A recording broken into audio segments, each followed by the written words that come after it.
dawn's early light, what so proudly we hailed at the twilight's last gleaming, whose broad stripes and bright stars through the perilous fight o'er the ramparts we watched were so gallantly streaming, and the rockets' red glare, the bombs bursting in air, gave proof through the night that our flag was still there.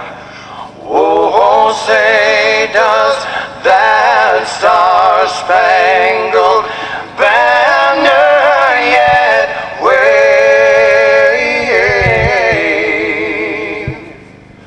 o'er the land of the free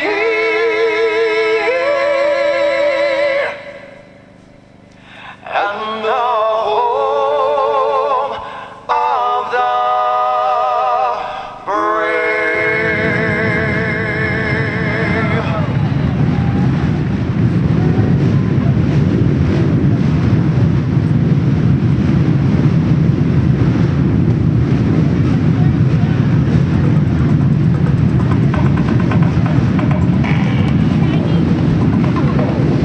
And we welcome those of you listening and watching along the World Wide Web at RacerTV.com to the beautiful foothills of the Blue Ridge Mountains here at the Steele Creek Campground and Reserve just outside of Morganton, North Carolina.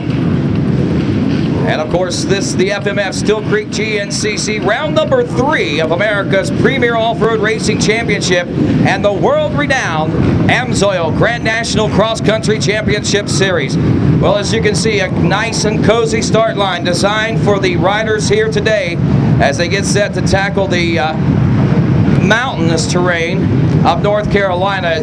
Noting normally you see a nice long start with several turns, 4 to 5 to be exact, rarely less than 3.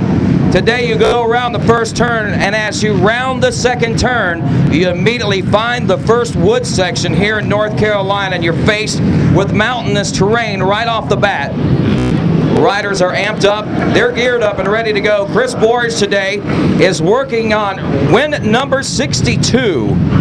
And in order to be the winningest GNCC rider of all time, he has to beat the magic number of 68. So that means he has to gain 69 wins total to become the winningest rider.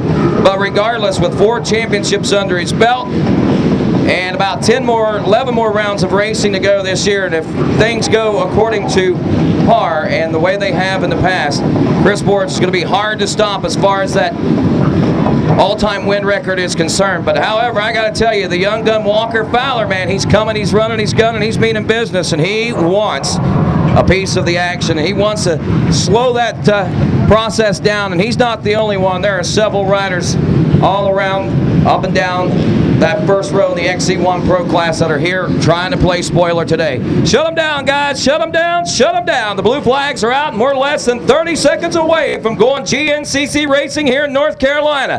And I got to ask you, North Carolina race fans, are you ready to go GNCC racing? Come on, North Carolina. I know you can do better than that. Are you ready to go GNCC racing?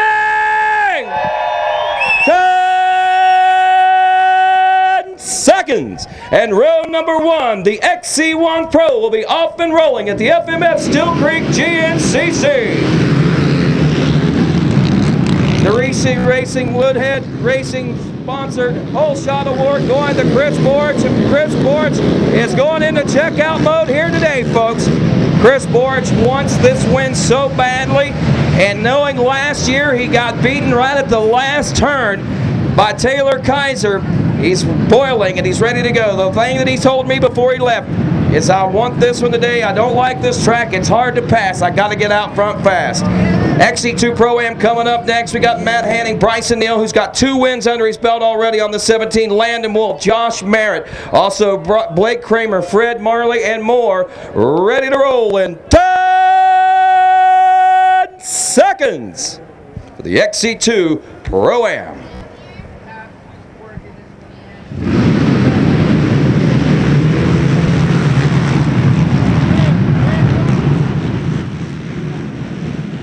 And hole shot award.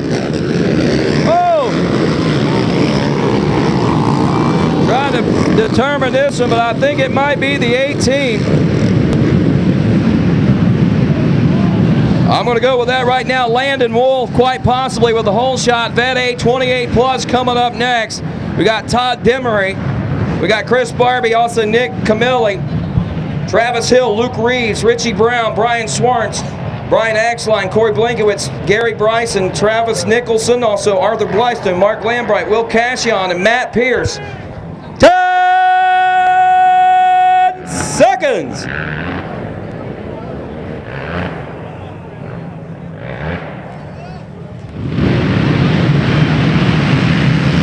And row 3, the Vet A are off and rolling.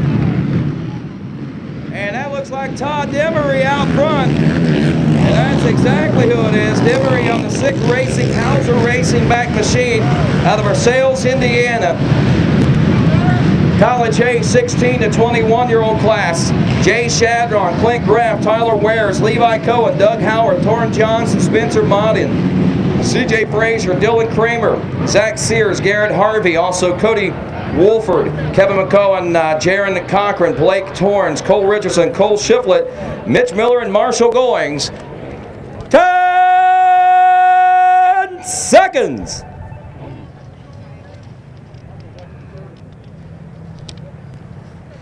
College A off and rolling, and Goings has been rather untouchable in this particular division.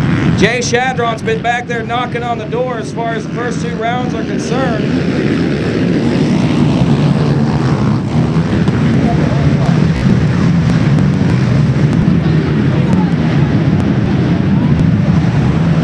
So we go from the College A next to the Junior A 22 plus class. Nathan Hornacek, Brandon Sturdivant, also Corey Trialcock, Wes Kinsley, Austin Kesey, Duck Lloyd, Robbie Ulrich, John Cunningham, Josh Huxholm, Michael Marley, Matthew King, Jimmy Rontondo, Martin Christopherson, Brian Toney, Jared Little, Chuck Norris, Doug Harden, Jake Stonebreaker, and Ryan Mavis. 10 seconds. Well, as these riders roll into the first turn, Michael Trapp, the Super Trap himself, Jamie Bonner, Gabe Baltazar, William Setzer, Anthony Pontello, James McClam, Mark Potter, Justin Moore, Brian Corer, Bill Farley, Nathan Yates, and more in 10 seconds.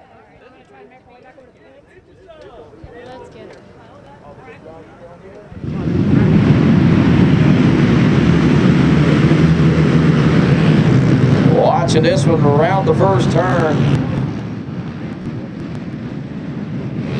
I believe that was 68 Todd Muscala from Uniontown, Pennsylvania on that Yamaha machine.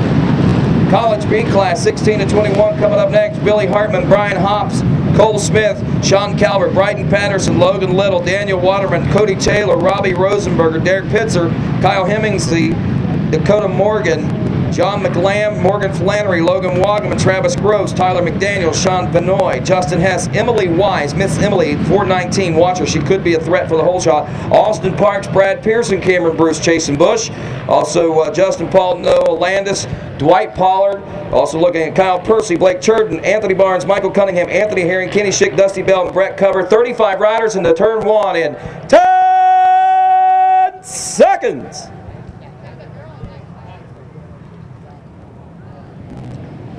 Well, I bet you can't pick out which one Miss Emily is. She's the one with the pink wheels, but she's going to be swallowed up. She's middle of the pack there. Whoa, Emily nearly gets up into there at the 75. Oh, 421 takes the lead, though. 421 threaded the needle and shot into the woods first. Austin Parks out of Morrisville, Indiana, 21-year-old rider. Like I said, threaded the needle, headed through that second turn. What a good move there. Junior B class, Jesse Kelly, Anthony Chingler, Raymond Edwards, William White, Justin Farrell, Justin Briscoe, Jason Dillard, Richard Nolan, Brett Ertl, also Kenneth Kelly, Kevin Patterson, Cole Williamson, Brandon Lauer, Garen Davis, James Black, Zach Lloyd, Tyler Jolly, Walter Shoemaker, Dustin Dickerson, Ben McKay, Jack Armstrong, and Mark Somerville. It's hard to believe after the rain and the snow and the ice that fell in here Thursday that we're actually seeing a little dust off the start line, but that's what a little good sunshine and good sandy soil in these bottoms will do along the Steele Creek itself. Ricky Towery, watch him right now. Watch that first big hill climb those riders go up to get out of this start region. This is the only time they'll go over this part of the racetrack. They'll drop down the Steele Creek and then they'll... Coming away from Rodney Tomlin, we are now looking at the river crossing under the bridge through the tunnel, and it's Chris Borich into the '1 position. Up through the mountains of North Carolina they go. They're climbing an elevation, and this dirt is primo. Look at these riders and these ATVs as they march on through the woods of North Carolina. One after another, 2 by 2 now. Chris Borich, he had the whole shot out of turn #1, and Chris Borich still holds on to the #1 position as we are about the 3-mile marker as they go under the bridge. You will see now, you can see that concrete bridge where that pickup truck is going over. They actually come under that bridge, and then there's a tunnel right here where those children just ran across the dike. There is a tunnel through there. The riders go through the tunnel, and then on up into the woods they come. This is the FMF Steele Creek GNCC. Here come the competitors now. This is the 1 o'clock start. Under the bridge they come. A beautiful day here, a Chamber of Commerce day here in North Carolina. Through the tunnel they come, and now up into the woods. These woods will present the riders with many challenges. They have tremendous elevation change here, and it is rocky in some places and very loamy in others. It is all the different dimensions of racing you can ask for. One of the most attended GNCCs on the circuit here. We will have roughly around 1,400 to 1,500 total entries, and about 8,000 Ravage fans are lining this racetrack cheering on their favorite ATV rider here today. Again, under the bridge they come. Many of these riders have to duck their head as they come under the concrete structure. Now through the tunnel they come.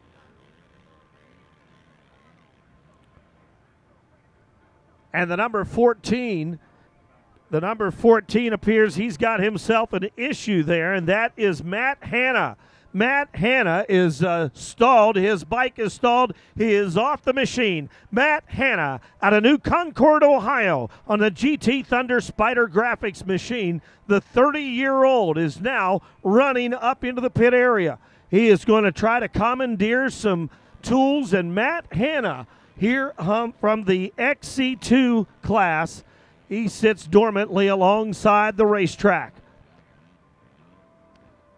Stu Baylor now drops back into the studio here as we are now GNCC live from here in the mountains of North Carolina on a Chamber of Commerce day as the sun shines behind our backs and down onto the wooded terrain here at Steele Creek Campground. This is the biggest day of the year if you are at Steele Creek. What a tremendous honor it is to come here through Morganton, North Carolina. There's a great shot of the Mid-State GNCC Chevrolet. It's trackside here today. Stu Baylor is dropped in today. Stu, how we doing? Great. Just getting to watch racing. What better is there to do? I tell you, I know you really want to be out there and ride this thing tomorrow, but you're still got the cast on the right arm. What a great day for racing. You've spent a lot of time on this racetrack. Yeah, I've been here since I guess '04. I've been here, every year my whole life, and I'm from the area, and this is one of my favorite tracks. Last year I almost overalled, and this is one of those races you can really sprint. And I haven't really been in here, so I don't know where Borch is, but I know we saw Borch get the whole shot, and you never see Chris Borch get the whole shot. So that could be some some signs of what's going to happen.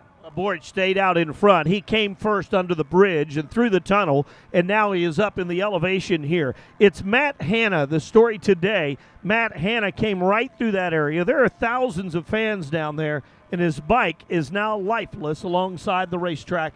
Matt Hanna, the number 14, coming out of New Concord, Ohio, atop the Yamaha. The 30-year-old is presented here today by GT Thunder, Spider Graphics and ATV Foreplay, Wrath Racing, Maxxis, All Balls, and so forth. Across the bridge or under the bridge they go, up along through the woods they come. Riders again juking around out of the timber here. Big timber up top. Yeah, for sure. You know, this place has huge trees, but it's mainly single line. There's not really trees that get in your way. It's all done by skid steers and the mini dozers that the GNCC guys use for all their tracks. You know, make it very quad friendly and as well as passing for quads and bikes. But this race in particular has less passing for the quads and bikes, mostly the quads, because it's only dozer width or only skid steer width. So, you know, these guys only have about a foot on each side of their tires before they're hitting the bank, because this is of course in the mountains of North Carolina. So, you know, you can't really make it too wide. You're on the side of a mountain. You know, there's not very many lines out there to get around guys. So, I think Borch definitely had the right attack plan to get out there and get that whole shot, and we'll see where he goes from there. Here we go. Let's watch him now as they continue. Now it looks like the 14 there, that is Matt Hanna. Matt looks like he may have thrown a chain. Yeah, that seems to be what they're working on, trying to roll it back. You know, sometimes rocks, mud can get in that sprocket and pop that chain right off, and you know it happens to a ton of guys, and it's part of racing.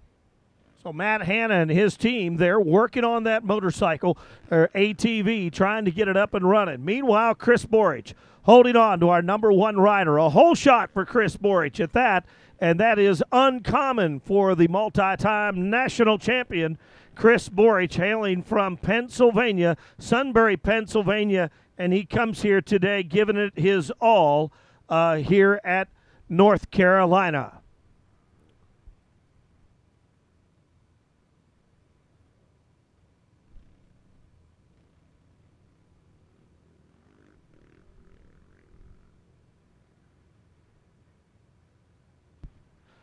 So here we go as we again watch more riders. This is about a 12-mile loop for these riders through the woods, and they go back and forth across this beautiful stream here. They use nearly all the property, and the thousands of fans have lined it here. Stu, again, you're from this region. A lot of people can't wait for Steele Creek.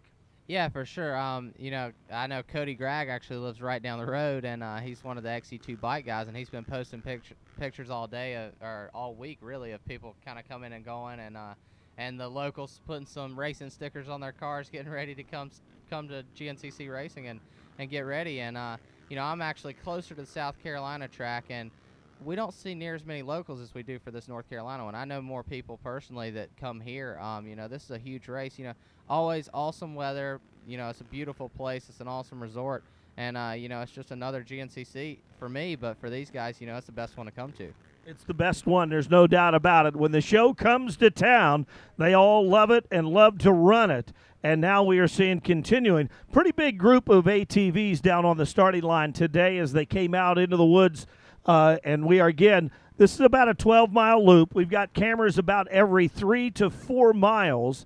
And we continue to see some more of those groups come through the bridge area, underneath the bridge. This may very well be the College BC or College B 16 to 21 class. It could be the Junior B 22 that you're watching as they come through and underneath the bridge.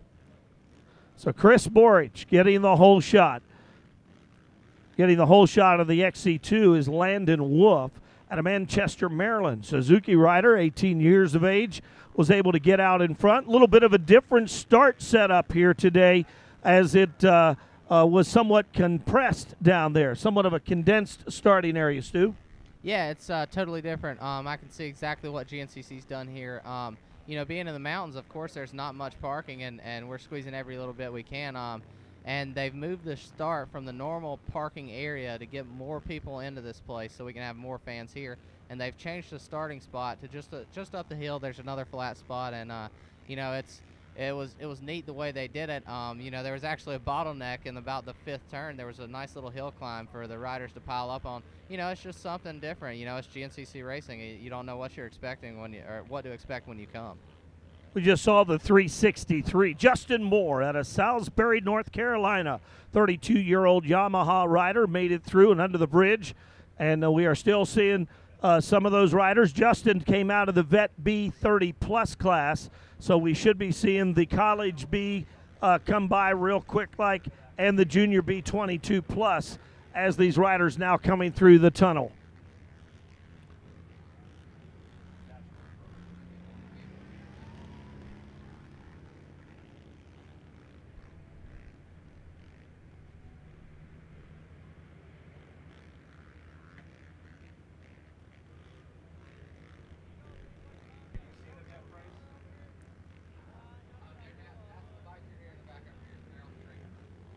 So the bikes now coming back along the creek.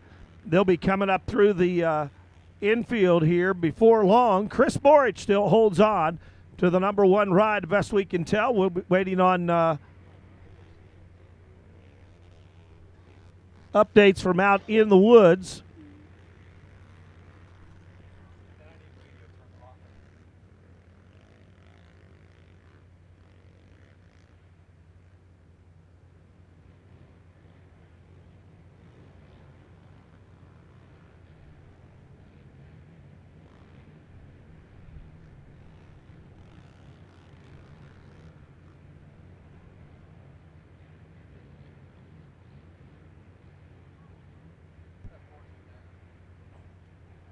So we're waiting on Chris Borich to make his way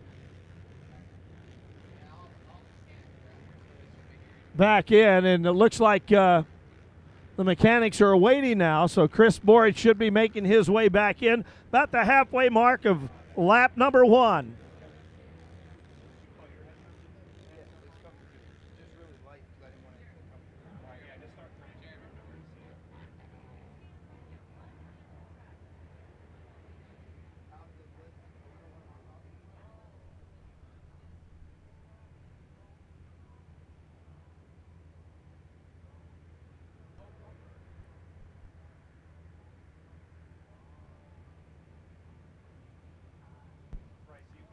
Those of you that are watching at home, we welcome you in to Steele Creek Campground. We are in the foothills of the Blue Ridge Mountains here, just outside of Morganton, North Carolina. We're about an hour away from Asheville, North Carolina, and on over to Blounteville, Tennessee, the home of the new home of Lucas Oil AMA Pro Motocross coming up here this summer. Still seeing some riders as they come through the bridge.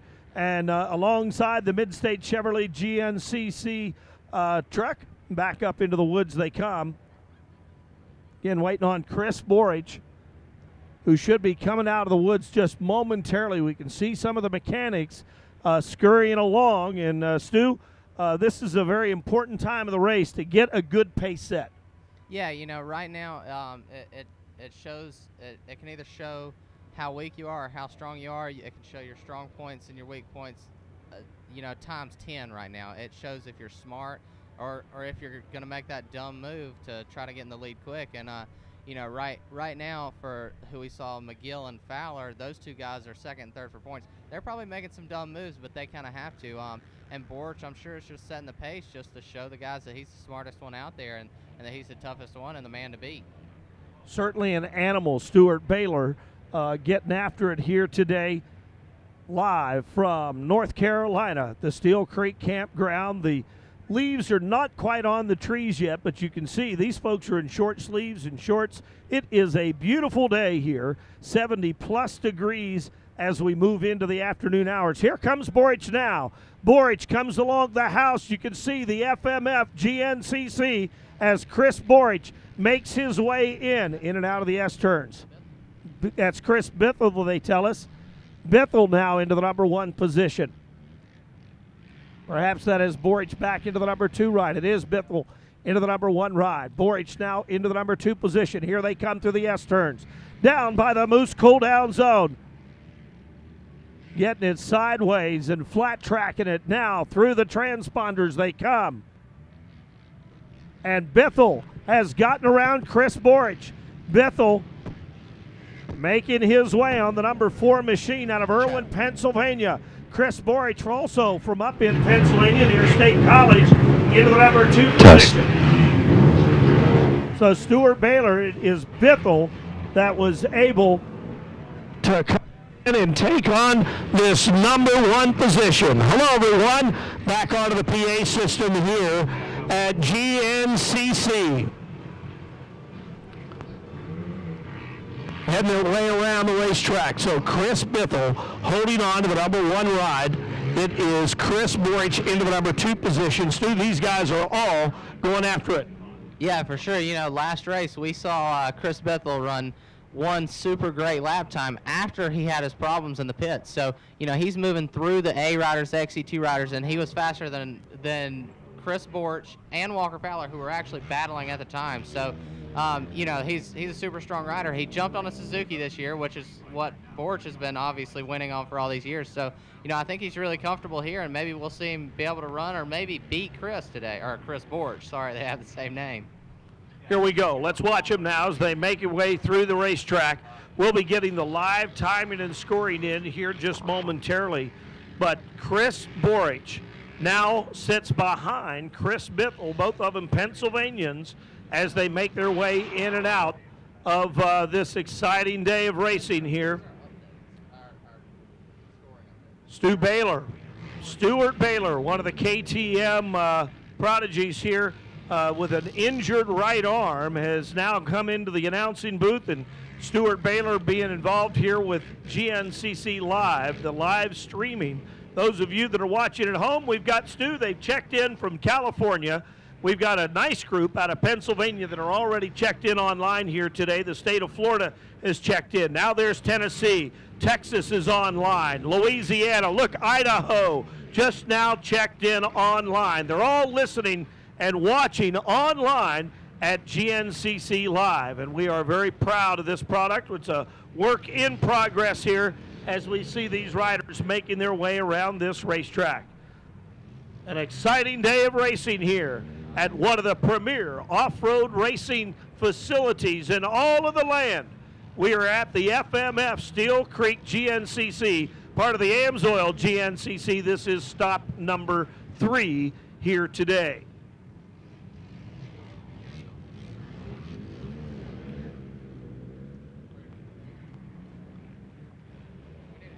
So Chris Bithell holding on to the number 1 position now. Chris Borich had the whole shot, running quite well, had the whole shot, and now has given up that number 1 position as they came through at the conclusion of lap number 1. The green rolling hills here. We are in the meadow, but these hills turn to monsters very, very quickly. Steep uphills and downhills and plenty of water. And we had tremendous, horrific weather here on Thursday afternoon and Friday morning.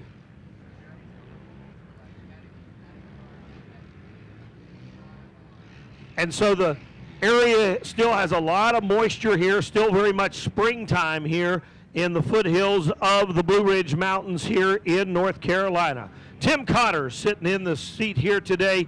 Rodney Tomlin is on his way in. Stu Baylor is checked in with us.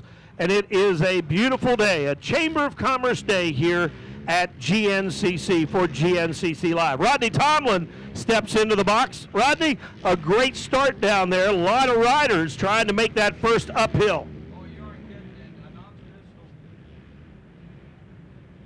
He's not out. Must be a dead battery. Let's make the battery out. So Rodney Tomlin steps into the box here today, and we are excited. We are watching GNCC Live. Those of you that are watching at home, it's too bad you're not here because you could not ask for a better day of racing here with Chris Bithell on the gas here and Chris Borich into the number 2 position.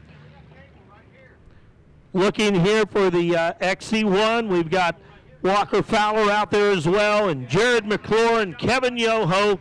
Rodney Tomlin's online here today. How we doing, Rodney? Doing great, Tim. You mentioned a Chamber of Commerce Day there a few moments ago, and I got to tell you, Chamber of Commerce is an understatement. But as big and as great as the Chamber of Commerce is around this area, it is definitely that. Burke County, want to say thanks to those folks here in North Carolina for so graciously once again opening their arms up to GNCC and the GNCC Racing Nation. And of course, watching the early part of this race, a lot of things already taking place. We saw Chris Borich take off with the hole shot, the early lead to the woods out there, a non-traditional type start.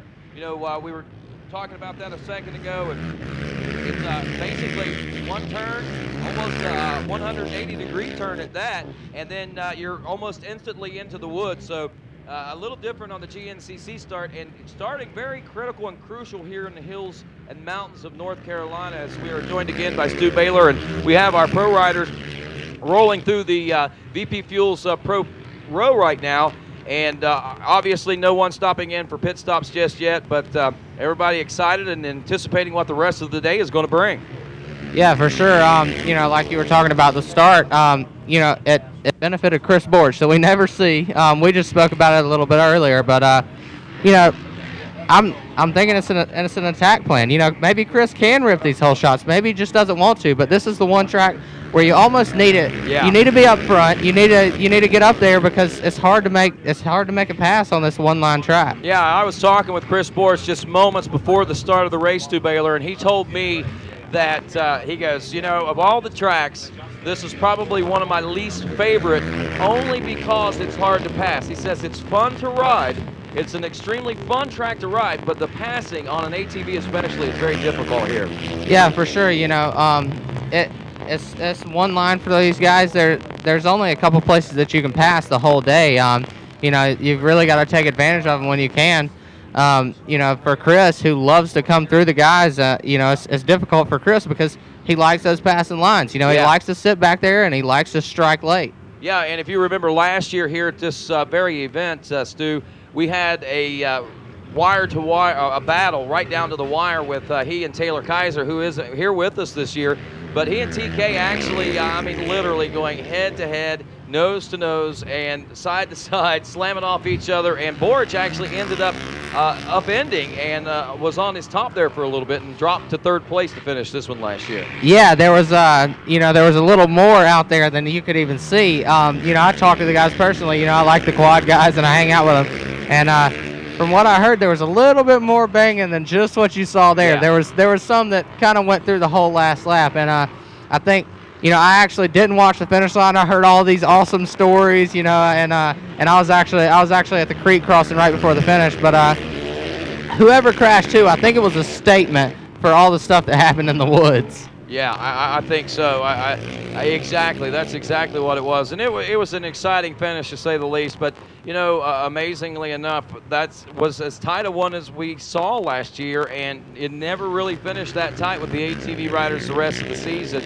Chris Borich got on a roll and basically was untouchable. I mean, there was a couple of times there that he had some mechanical issues throughout the rest of the season that took him out of a win situation, but ultimately when Chris Borich lines up on the starting line, you can expect him to take the checkers.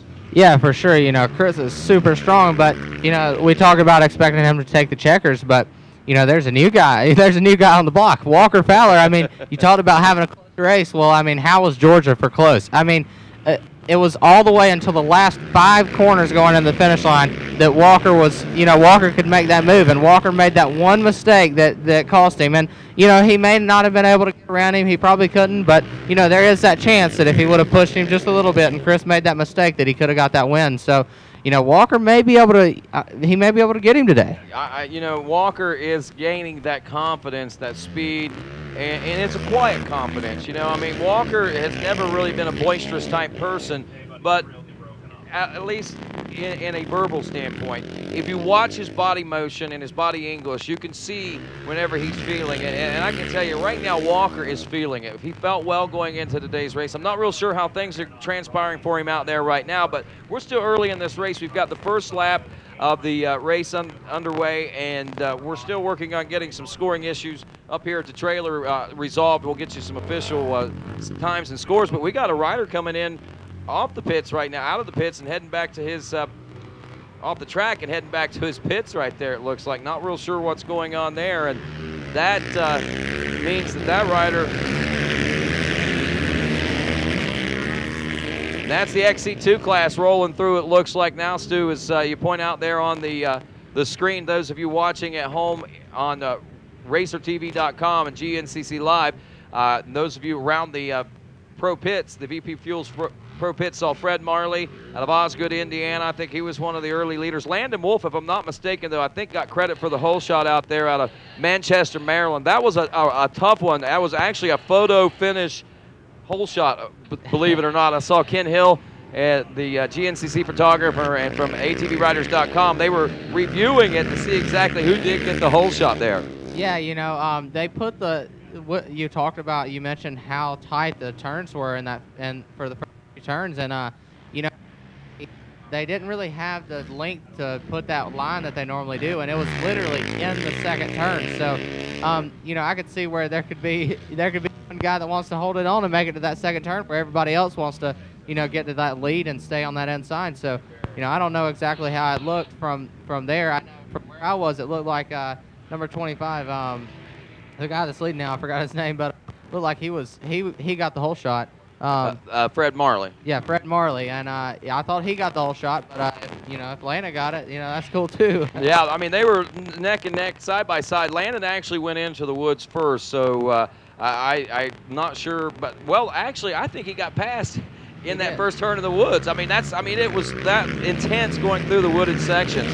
I'm going to check in with the race, the trail crew right now, and see if Barry Hawk can give us an update off the racetrack and how things are starting to transpire out there. Barry, if you can hear me out there, brother, I know that the racetrack, from what we're seeing here, from the shots we're seeing from RacerTV.com, are looking great. I imagine the rest of the track is looking pretty spectacular too.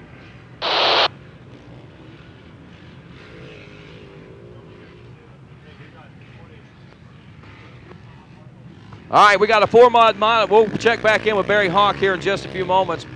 We got 3-mile mud hole that these riders went through, and we're going to check out the action from that and see how tight things are. Bithell out front, Borge back at the number 2 spot. The 2 Suzukis are going, and you can see the mud hole is not so bad right now, but look, this is early in the race. I can imagine after nearly 2 hours of this racing, we're going to see this really start to eat out, chew out. Look how soft that bottom is right there. We see Walker Fowler running about 4th or 5th place back there right now. He's struggling to try to make things happen as far as the racing is concerned. Here comes, I think that's McClure there on the Can-Am, that JB Racing Cheerwine Can-Am back machine. There is Jeffrey Pickens, who's featured on the event t-shirt this weekend along with Kevin Yoho. Back underneath the bridge now as we see that Bithell's still out front of Borge and still back there in the number 3 spot. I believe that's McGill, if I'm not mistaken. Yep. Or it's McGill. It is McGill, and confirmation that is 4th place right there, Walker Fowler, and you can see those guys really aren't far off the pace of one another at the moment, so that's a pretty good indication that this race has still got a lot of legs and a lot of opportunity and chances for things to take place as things go on here. Yeah, and something you missed out on. Jen actually brought in a paper and showed us that Borge was actually back in the lead. He came through the finish in 2nd. He was in the lead sometime between the last 2 times we saw him. So Borge did make that pass. So these guys are going back and forth at it already. And another thing, McGill and Fowler were both way down on the start. They were last and next to last and last. I saw them come by me, and you know, I'm thinking these guys have to be doing some work to catch back up. We saw McGill do a little fist bump in the mud hole, so you know he's pumped to get back up there with those guys. And you know, if these 2 hook up, maybe we can see a different podium today. Yeah, for sure, and it wouldn't surprise me a bit. That's one good thing about the ATVs and GNCC racing in particular. It's never for sure who's going to be up there on the box. You got the folks that you're going to put your money on, but it's never a given. It's never a guarantee, to say the least. We saw the Hurricane Hoyland going through there a few moments ago. We're seeing a few other riders back about 10th place now, battling and working their way around the trail. We are starting to see some separation from the top 5 to the next 5, though. And unless these guys probably get into some bottleneck situations or some lap traffic, that part of the battles might start to stretch out. We'll see a battle through the top 5, and then 5th through 10th or 11th will probably be battling for those spots as well. Yeah, and I think our top 5 battle will be great, a lot better than Georgia. You know, it was only 2. You know, Yeah. I'm feeling a little bit more today. Yeah. We're gonna see the guys that were there, McGill and Bethel, who both had problems at the last race. We're gonna see those guys back in the mix. So you know, it may not just be a Borch Fowler show. Yeah, for sure. And again, Bethel, you know, he was in contention for wins and podium there in Georgia. Here comes our XC2 class now.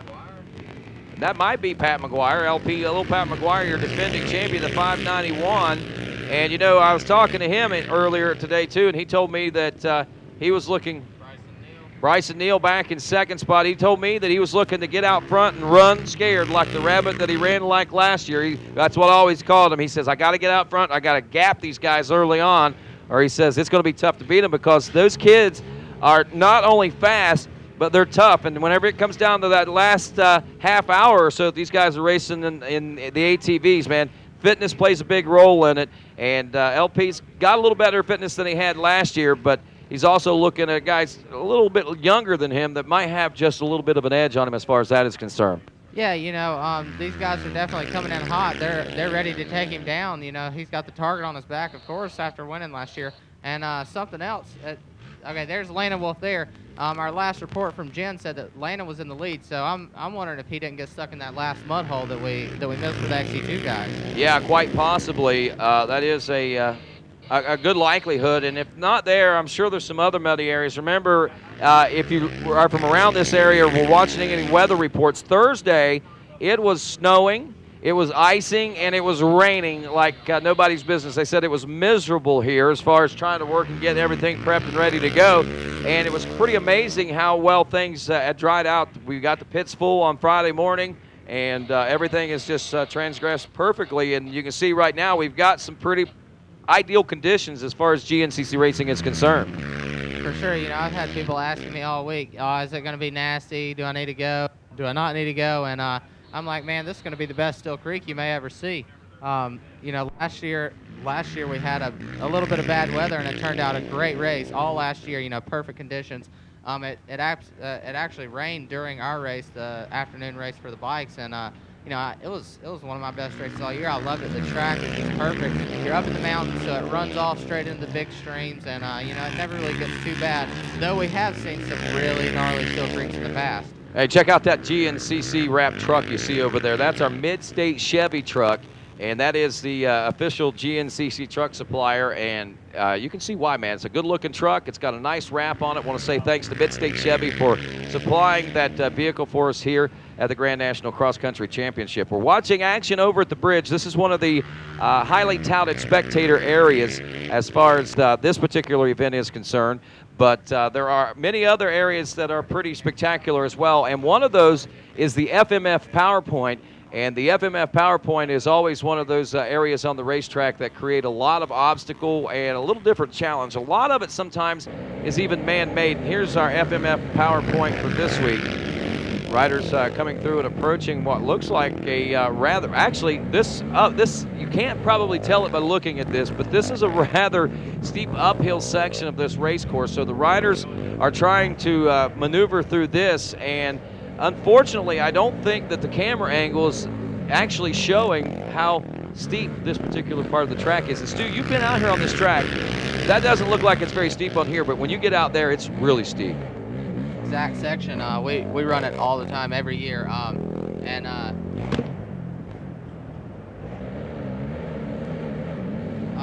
You know, this is the camera does no justice to this track. It's very steep. You know, the FMF PowerPoint, of course, is going to be the gnarliest section on the track, and you can't tell it by these guys. These are the pros, and maybe when we see some B riders, come through this same section, we'll see a little bit different reaction of the riders. There's the 149 of Brent Sturdivant we saw going through the FMF PowerPoint section of the race course there, and that's pretty neat. Brent, a top rider a few years ago, just kind of walked away from the situation and the whole scene. Was frustrated with a lot of different things, and he just said, "I'm throwing my hands up. I'm just going to give up." And each time that he comes, he's, you know, not necessarily been doing well in the end of the race, but in the beginning he always seems to make a little bit of a mark, and we'll try to keep an eye on his obvious maneuvering through the pack today and see how things are unfolding for him throughout the course of this one. We're watching right now. Here's a very famous part of the FMF Steele Creek, the old house, the FMF house as we like to deem that. This actually is coming out of an area where the track comes out down into the pits, and then it'll re-enter the wood section a little further down. But as you can see, there's a mountain there on the left, there's a mountain there to the right, and there's mountains back behind it, mountains on the other side. And that right there, what you're looking at is pretty much what you're looking at when you're out there, it looks like. I mean, there's trees and hills everywhere on this course, and that's basically all that it is, except for a very small portion of it down here in the pit area. Yeah, it's a bunch of hills. It's all single line. There's not too much change on Steele Creek until you get down to the bottoms where the sand is. You know, it's loamy dirt. It's awesome dirt. It's a blast. That's my favorite part of the track all day long. And you know, you come to that.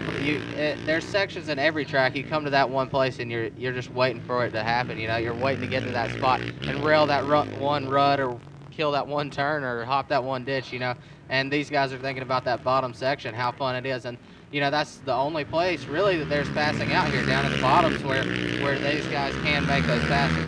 I know on top of some of the hills too, there are some areas that have some passing areas, and the areas that they have to pass in, you almost have to make your own lines up there. I mean, there's trees and there's wide enough to get through them, maybe not so much for the ATVs, but on tops of these hills, there are some alternate lines, but a lot of times there's a log crossing it or something hidden that you might not see. Yeah, and you know, I talked about it earlier. This track is done with a skid steer or a dozer, so you know, over the years riding the same track, and there's not too much that you can do in the mountains by making another track.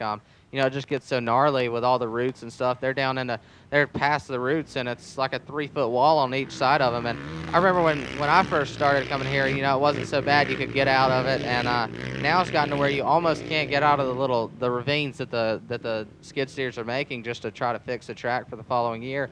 So, you know, there's not too much passing, but I notice on some of the hills, you know, they make them wide enough that you can get around.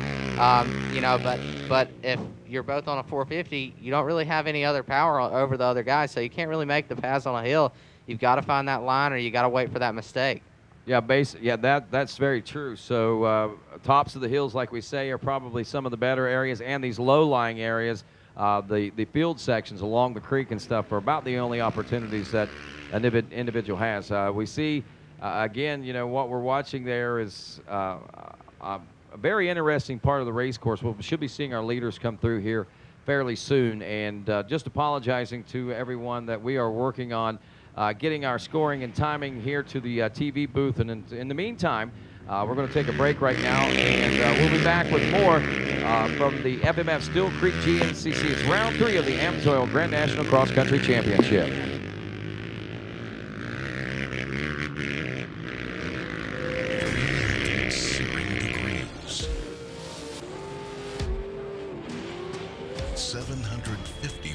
Of metal twisting torque, 900 charging horses. You will never punish your motor oil like this, but it's good to know you could. Amsoil, push it to the limit. What do you call a machine that combines precision engineered handling, industry-leading power, and a rider-focused design? We call it a Can-Am. From the essentials to fully loaded, you'll find that same combination in every ATV and side-by-side we build. And right now, get your own for as low as $149 a month. Can-Am, the ride says it all. Are you ready to race? Appalachian Off-Road Motorcycles and Cross Lanes has everything you need to start racing. Huge inventory of ready-to-race KTM motocross and cross-country bikes in stock. Appalachian Off-Road Motorcycles is also a KTM Orange Brigade ATV dealer. We are one of the top KTM parts, accessories, and apparel dealers in the world. Stop in our showroom or check out our industry-leading website featuring KTM parts, accessories, apparel, videos, product previews, and more. Appalachian Off-Road Motorcycles. Rev it. And welcome back here to beautiful Morganton, North Carolina, the Steele Creek Campground and Reserve for the FMF Steele Creek GNCC Round 3 of the AMSOIL Grand National Cross Country Championship Series. And those of you along the World Wide Web and those of you listening in and around the pits, make sure whenever you tweet about the webcast and about GNCC Racing, you hashtag that GNCC Live at the end of that. And also don't forget to do that and send out the messages and the word to all your friends there on Facebook. Share the love, man. GNCC Racing has gone worldwide.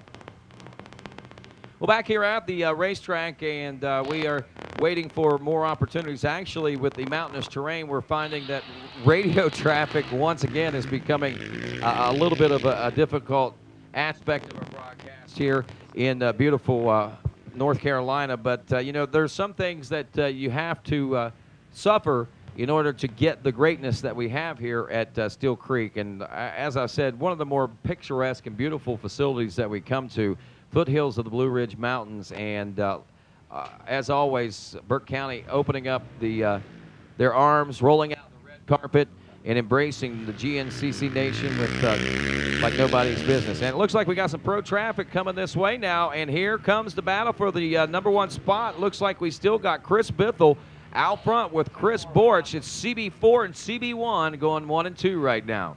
Yeah, this is going to be interesting, and you know, look who's still in 3rd and 4th. It's the same exact way we saw them the rest of the way. You know, these guys can't make the passes out there, and when they get into this bottom section, we may see some position changes, but probably not too much. You know, I think Borch is right where he needs to be and right where he wants to be. Oh, yeah. He's got Bithell, of course, to lead him through the mud hole and show him the bad line if there is one, or the good line if there is one. There, exactly. And there they go. And you got to count the fact that Walker Fowler and Adam McGill in 3rd, Fowler in the #4 spot. Both of those guys are right where they want to be as well. It becomes a game of chess from about the halfway point on, and we are getting close to that right now, working on looking at an hour's worth of racing in the books here. But we're watching this continue to unfold out there, and more riders checking in. There's McClure. I believe he is trying to track down that 5th place ride there we saw going through just a moment ago.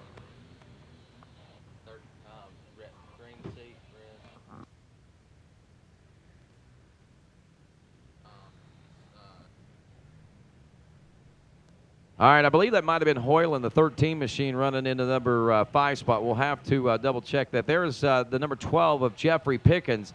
Pickens, a rider featured on the event T-shirt once again this weekend. And Jeff, also the husband of 9-time women's class champ Tracy Checo Pickens. And, you know, talking with him earlier today, this is a whole new experience for him. In years past, he's always been out at 10 o'clock in the morning from 10 to noon trying to make sure that Tracy's race day went smooth. Now it's all focused on him, and he says it's just such a whole different atmosphere when it comes to the racetrack. Yeah, not only him, but Johnny Gallagher was out there. I know I hang out with Gallagher, and he's always out there to pit Tracy too. So I guess it's changing both of their looks on the race. You know, they're out there for themselves now. Yeah, and you know, amazingly, both riders have seen much better results here in 2013. Well, you know, maybe Checo instead of spending her time riding, she's teaching them a little bit. That might be it. She's probably, you know, that gives her a chance to school them and teach them. That might be what's going on. I believe that.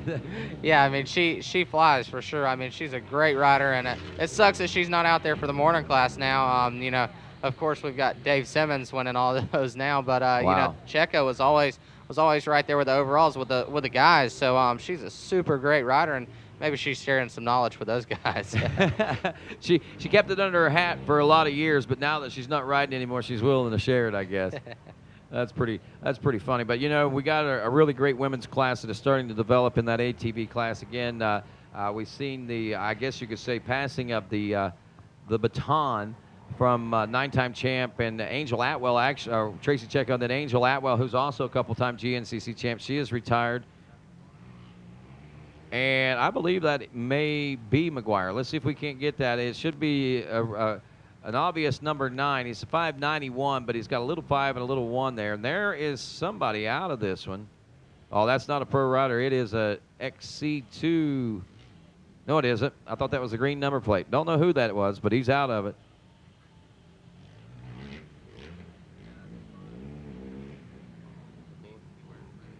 Yeah, so I think that is McClure, not McClure, excuse me, McGuire. McGuire leading the XC2 Pro-Am. And again, we'll get official words and results from some folks coming up here pretty soon. But it's amazing how quickly things can change. I mean, this leader, it is McGuire. So look how big of a lead he's got over second place. And I want to point something out. I believe that's Bryson Neal there, right? That's Marley. Marley back in the number 2 spot, Fred Marley. Fred has been coming on as of late as well in this XC2 Pro-Am class. But what a change of pace and change of difference this terrain has made for this XC2 Pro-Am class. Weeks before, we saw Wolf and Neal and those guys going at it head-to-head and nose-to-tail. And then this week, it's a totally different scenario that is unfolding for these guys. And, you know, you got to be good. You got to be, especially today on that start, you had to have a good start. 23 riders starting off the XC2 Pro-Am line. Riders like Neal, Matt Hanna, you had Blake Kramer, Fred Marley out there. I mean, those are just some of the names. Brody Livingood, another up-and-coming name that we're going to keep an eye on. And as we mentioned, Pat McGuire, the 591, who is out front ahead of the field right now, unofficially from what we've been able to tell here from the Racer TV monitors from the Steele Creek GNCC.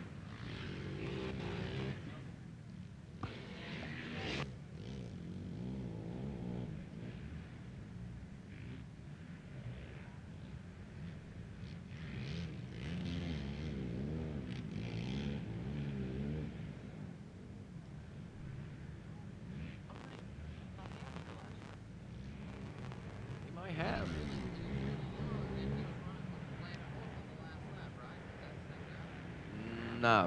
No, this guy's like 28. I think he was running. We're talking about Fred Marley. Stu is trying to recall whether or not Fred was riding in the A-class last race. He may have been, if not the first or second round, but I know late last year he was an A-class rider.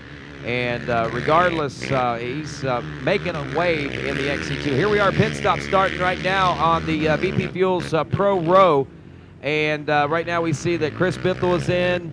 Not only Bithell, we've seen Borch, he went in. There is Fowler, he is in. And I seen a red bike. I don't think that was the Honda of McGill. McGill's pits are actually around the corner there. So if we did see him exit there ahead of those guys and he was pitting with everyone else's strategy, then he was around, so he probably fell back into place. I think all these guys got out basically in the same positions they went in. There's McClure in now. There's Todd Swigert, you see, from ATVUnderground.com, big supporter of GNCC and ATV Motocross in the quad racing series, of course. McClure out of the pits now.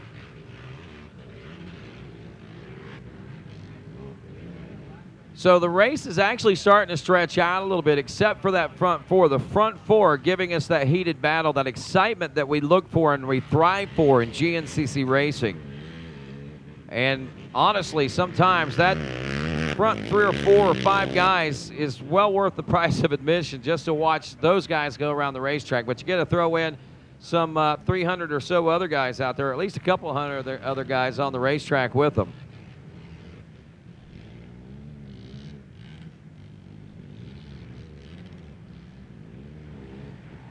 Should be seeing that battle with the XC2 Pro-Am class coming through here pretty soon. Expecting still on the point Pat McGuire, the 591 machine, with that gap back to second place of Fred Marley. But again, a couple of miles separating where we are from the finish to where we are at the Pro Pits, the VP Pro Row.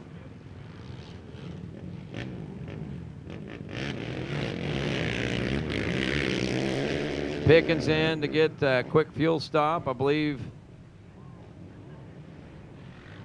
I don't think that was Henthorn. Might have been Henthorn out there in the XC2 or XC1 Pro class.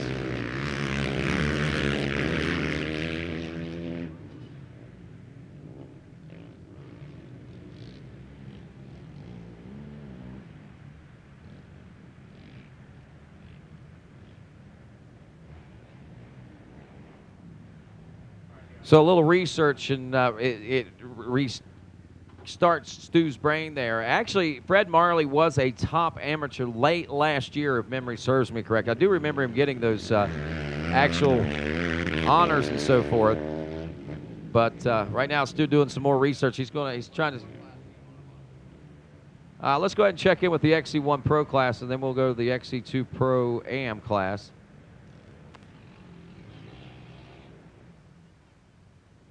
And we'll pull up some results that's going. All right, live feed. We're going to go just like everybody else. Get to watch this, I guess. All right, we got Jen Kenyon. She's standing by right now. And Jen's got some updates coming in from the pro pits. As we all wonder what kind of things are said during those pit stops. You know, a lot of information can be passed along in a short amount of time. Code words and things like that. And these guys really seem to read each other. Mechanics are able to read. And Jen Kenyon is going to be able to maybe read some thoughts as she talks with some of the mechanics down there in the pro pits. Thanks, Rodney. We're here with BNR Motorsports, Ryan Smith. Can you tell us a little bit of strategy here? We saw that Kevin, he's running 5th. He didn't pit. The guys behind him did. The guys in front of him pitted. Could you just talk about that a little bit? Well, Kevin's coming back from, spleen surgery, and he's just trying to get back into pace. So the longer he can stay up there with those guys, that first batch, McGill and Fowler and McClure and all those guys, the more he can ride with them. If we stop him and Jared passes him, he slacks off. So as long as we can keep him up there and keep him going, that's what we try to do. He likes to ride with somebody in front of him that's faster than he is. Okay, so we noticed that Kevin got off to a really great start. He came through in 3rd on the first lap. We haven't seen that in quite a few races from him. So was he extra pumped up maybe because he's on the event T-shirt this weekend? Yeah, I think he's pumped about being on the shirt, and just being able to ride a little bit before this race. 6 weeks before Florida, he hadn't ridden. He only rode one time, the spleen surgery. So he's just trying to get through those, and he'd actually been able to ride. So he was pretty pumped. He was pumped about the season, and unfortunately that happened. But the other guys don't work, and he works. So he's trying as hard as he can for what he has, and we're real proud of him. So I think he's pumped up, and hope to see him finish good. Yeah, Kevin Yoho's an inspiration to the somewhat privateer style. He's got a lot of great sponsors behind him, but it's really exciting to see him do so well out there. Yep.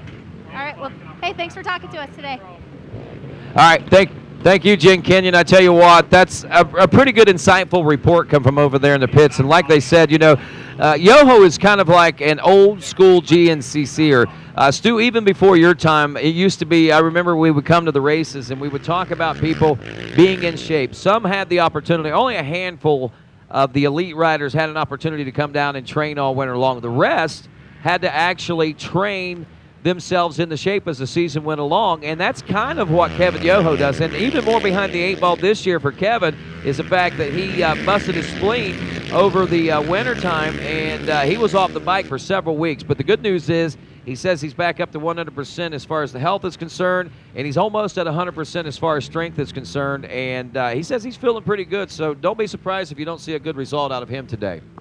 Yeah, I mean, it's hard to come back from an injury, but that really shows who the strongest rider is, to be able to come back from that injury and really put the tires down and get done what you need to get done. Well, at last report, the way things were looking for our top 10 in the XC1 Pro class, Chris Bithell had about a 1.2-second lead over Chris Borich. That's after lap 2 complete. As we look into the 3rd place position, McGill running about 3 seconds behind.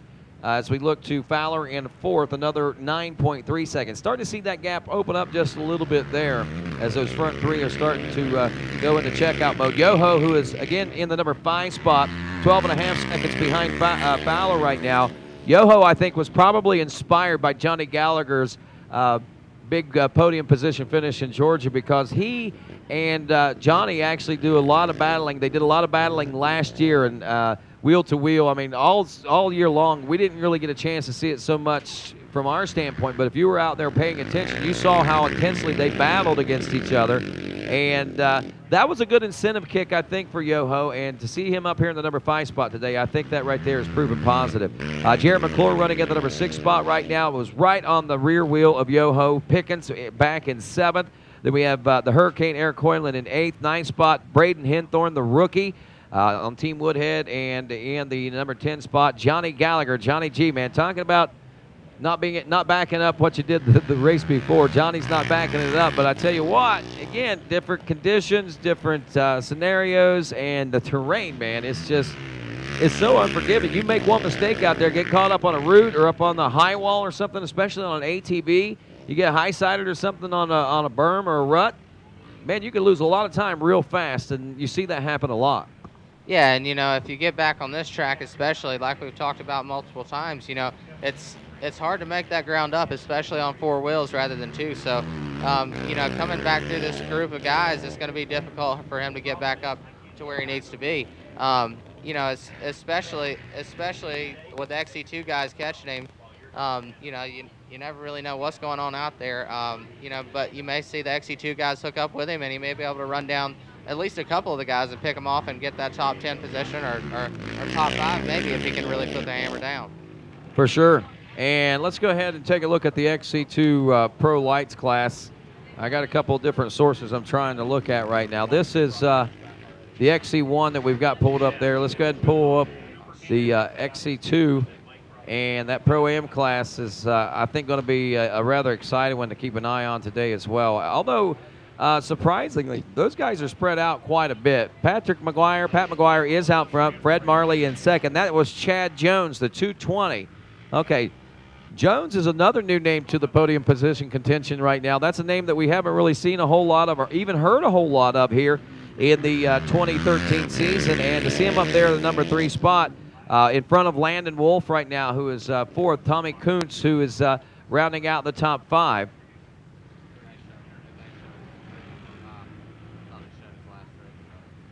So we'll be trying to see how Chad did in the last round, but watching him right now, I think that he is feeling pretty confident and comfortable in what's taking place here right now.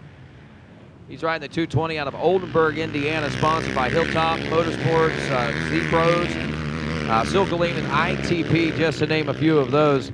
Behind Jones, again, Landon Wolf, Tom Kuntz Jr. in the number 5 spot. He's riding the number 39. The 807 of Michael Lancaster is 6th. Bryson Neal, the number 17, is 7th. Nathan Walpe, the 26 in 8th. 9 spot, Josh Merritt. And he's riding on the number 19, and the 52 of Brody Livingood rounds out the top 10. Now, here's something to point out.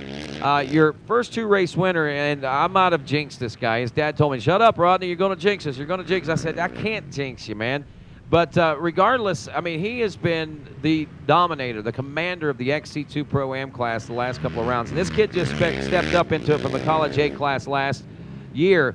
Talking about boiling over with confidence, he's doing that. One thing also to point out about him is that traditionally in the College A class, when he was riding that top amateur position a lot of times last season, he would start out kind of buried back in the pack, and it was not till the end of the race that we started to see him emerge as not only top 20 overall rider, but also as a contender for a race win and top amateur overall. So, I mean, keep an eye on the 17 of Bryson Neal. It ain't over for him yet. As we take a look at Chad Jones, who is running 3rd place his last couple of race finishes. He had a 4th place finish and a 6th place finish. Actually started out at River Ranch in 6th and finished there at the General in 4th place. So, man, this kid, I guess we're seeing that natural progression take place, and there's a good indication of confidence building as well.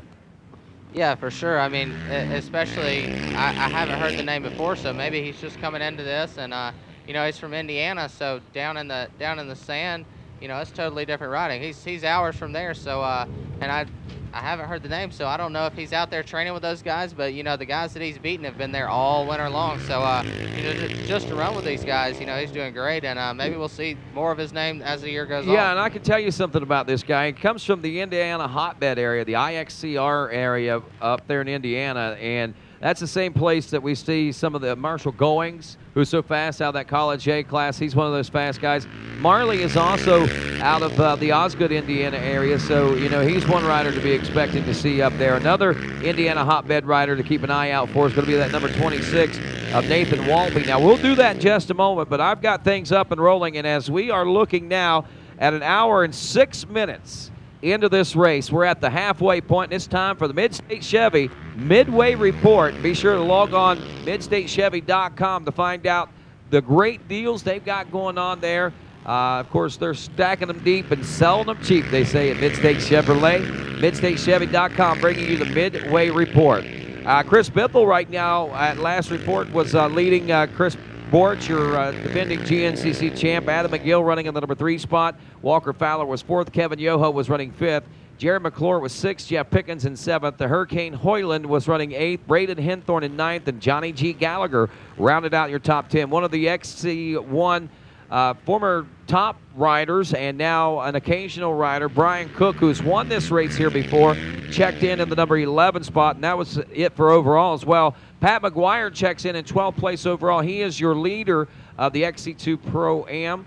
Gabe Phillips is 13th overall, 14th overall. Brett Sturdivant, the 149. Fred Marley, who is second in the XC2 Pro-Am class, is 15th overall. Marshall Goings, the College A 16 to 21-year-old class leader, is 16th overall and currently leading.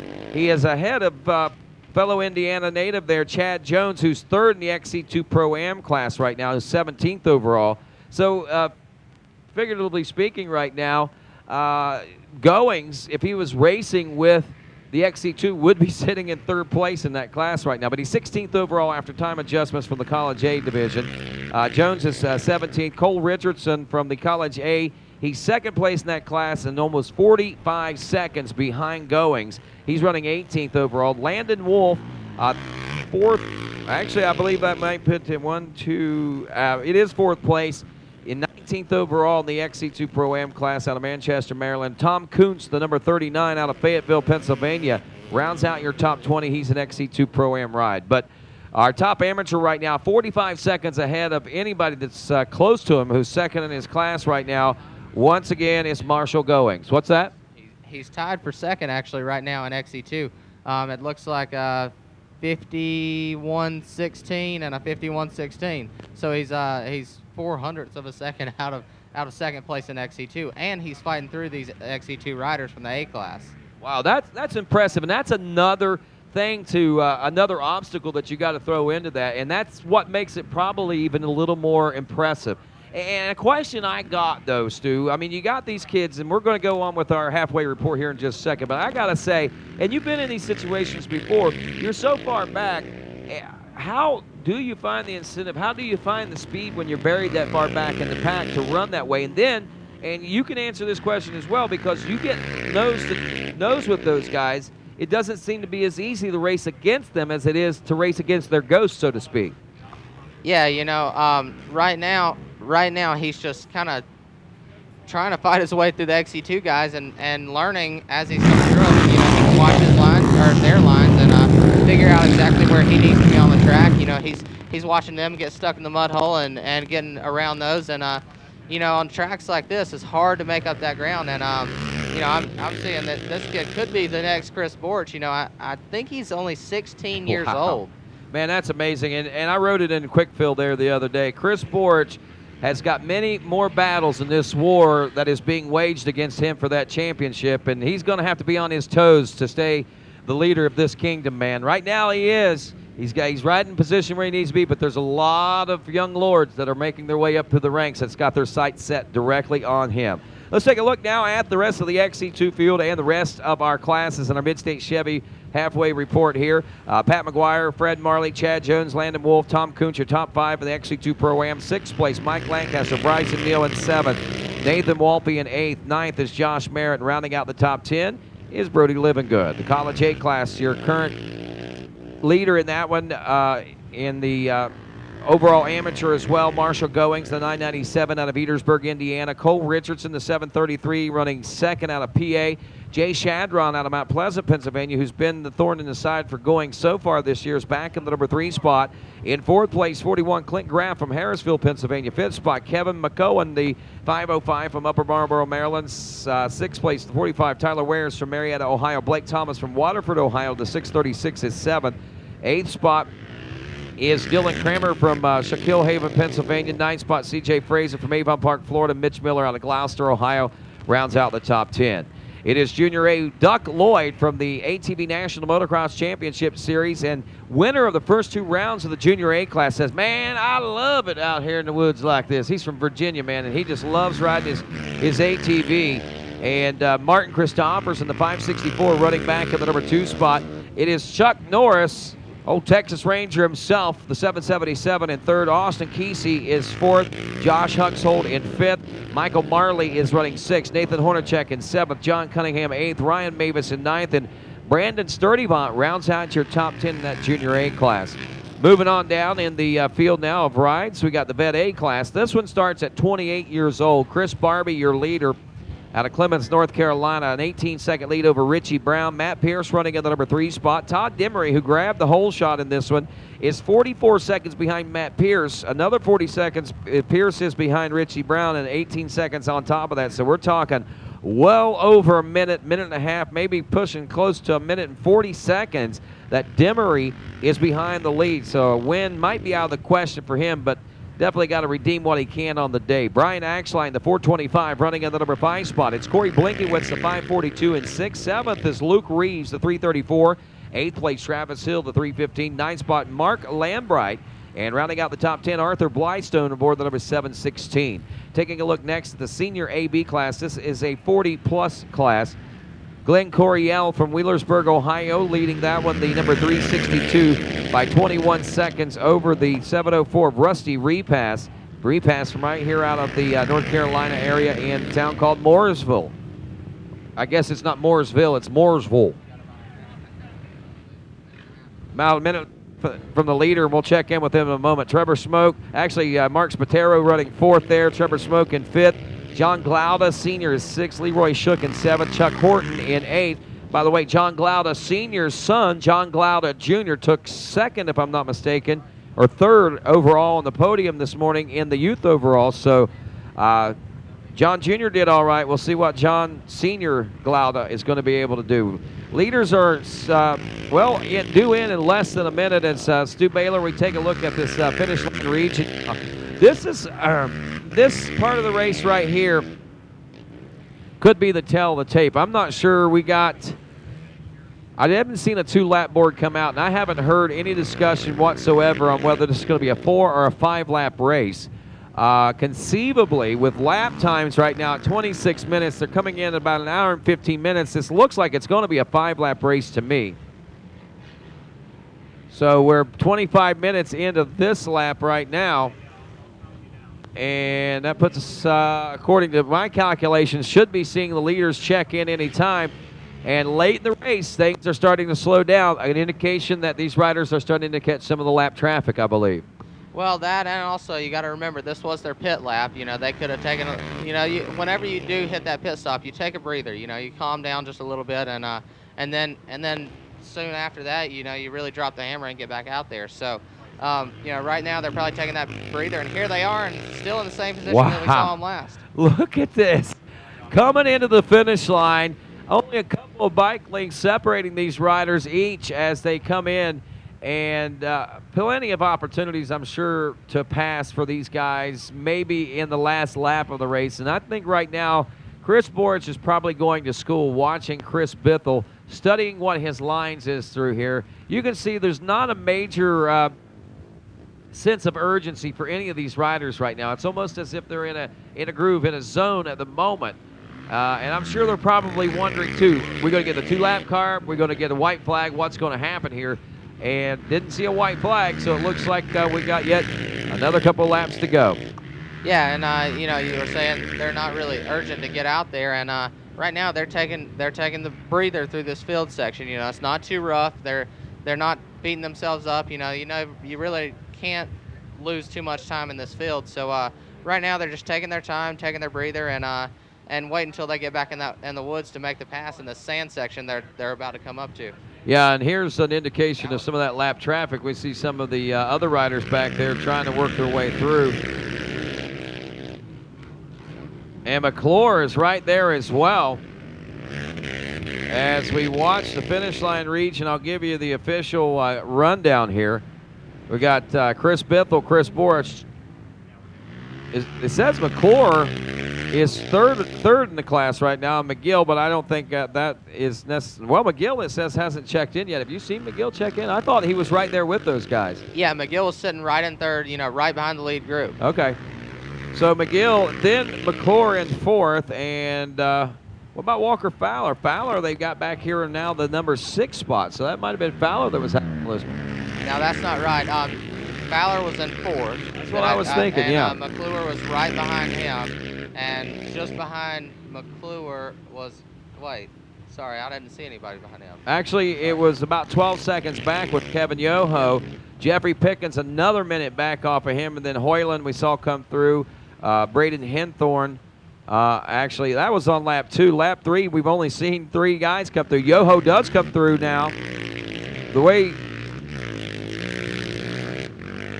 Chris Bithell, Chris Borich, Adam McGill, Walker Fowler, Jared McClure, Jeff Pickens, and the boys are going. They're headed, well, they went through the finish line region. We saw them take their pit stops last lap as they made their stops on BP Fuels Pro Row.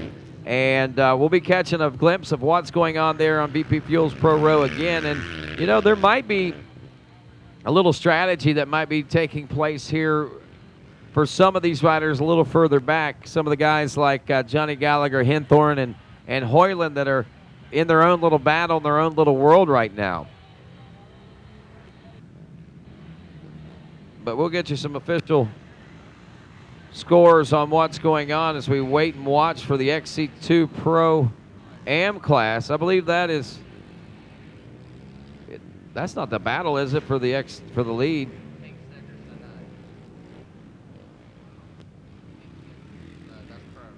Yeah, I believe that. Is that Hoyland?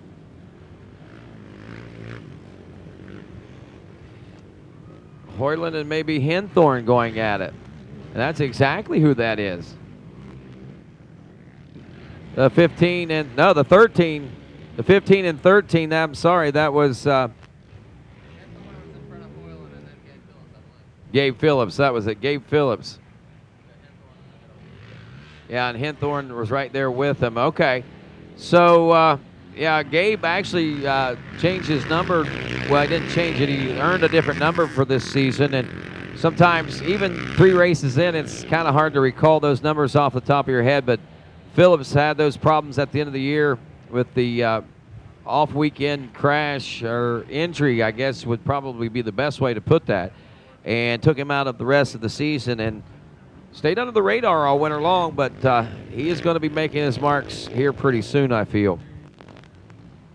All right, so we got Bithell, Borich, McGill, McClure, Fowler, Yoho. Brian Cook is a rider that is sneaking up into this mix right now. Braden Henthorn in 8th. Eric Hoyland is 9th as we've seen that change up. And Johnny Gallagher still back in the number 10 spot.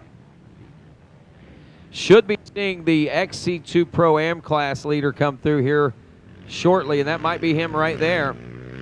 Stu Baylor, I think you called it right off the bat, and that's him. Yeah, and he's right where he needs to be. He's got himself a comfortable lead, and he looks like he is just on the rail. I mean, he's riding flawless, and he has no pressure, and he's right there, right on the tail end of that XC1 group. Well, as he rolls in, the pit stops, it says here it took him about 30 seconds off pace, but I don't know that pit stop necessarily lasted that long. McGuire in.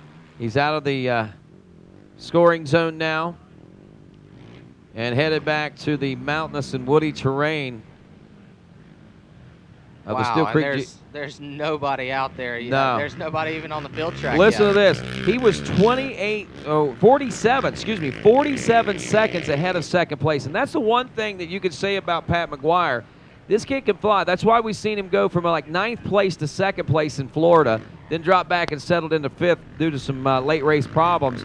But we saw him running well in Georgia, but again, encountered some problems. I mean, he's doing exactly what he said he wanted to do. Look at this battle. This is for first place, and it looks almost like those two are starting to pick up the pace a little bit over the rest of the field. That, or maybe the 521 of McGill is just kind of laying back a little bit, hoping those two maybe get together, playing in the tight sections together. I'm sure they're having some fun. If they get together, that's going to open the door and the window of opportunity. He can walk right in. One of our lapped riders going down VP Fuels Pro Row.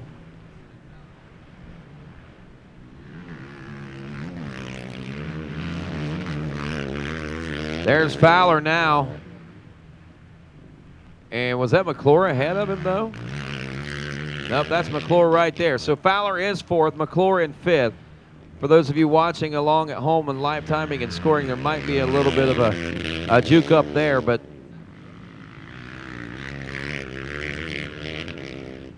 Brian Cook checking in. Now, remember, he was running top 10 there for a little bit in the XC1 Pro class, but as we roll through lap number lap number 3, Cook, wow, he's up to 7th now.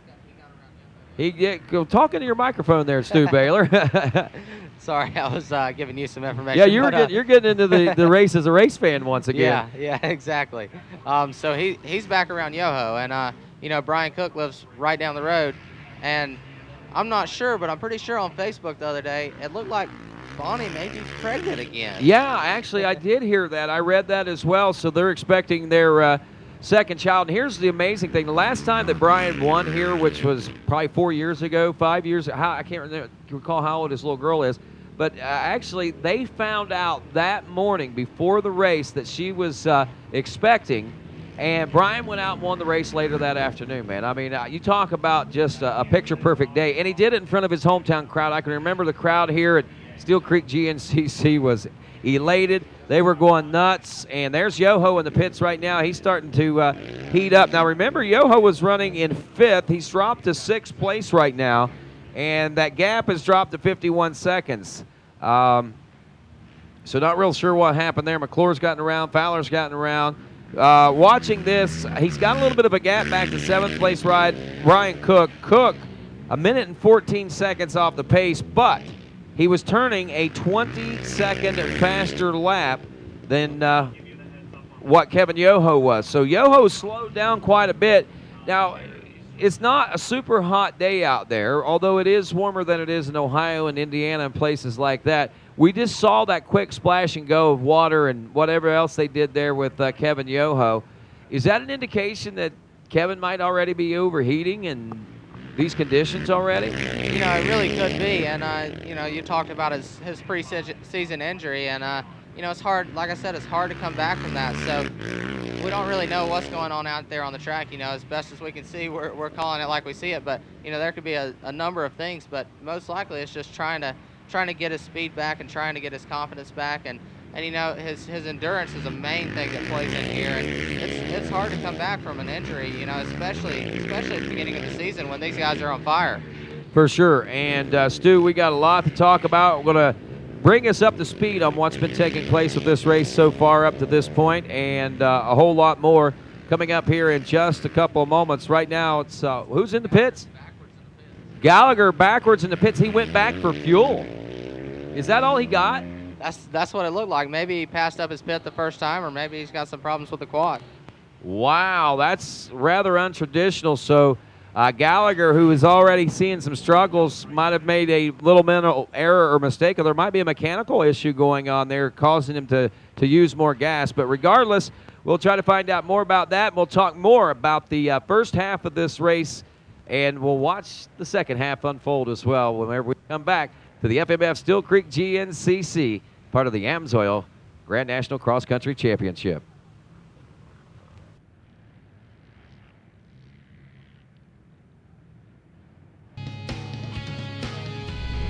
Hi, this is Tanner Harding, and today we're going to take a walk around Caleb's 2013 KTM 350 XCF. One of the coolest things about Caleb Russell's bike is it's pretty much all stock. You can go right into your KTM dealer and you can get an XC model, and it's great for trails, it's great for racing, it's a great all-around bike. So that's the 2013 KTM 350 XCF. I'm Tanner Harding. Thanks for checking it out.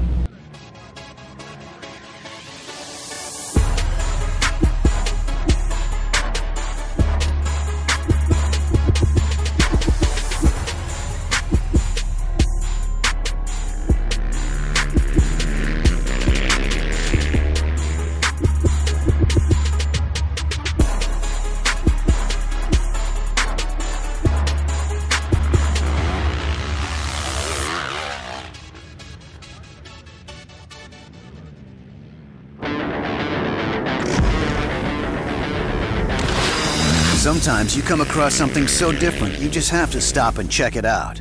The Rocky Mountain ATV MC website has everything you need, from our huge selection of apparel and gear to dirt bike accessories and OEM parts. Our extensive inventory means most orders arrive in 3 days or less. Get low prices, quick shipping, and incredible customer service. RockyMountainATVMC.com. Get ready.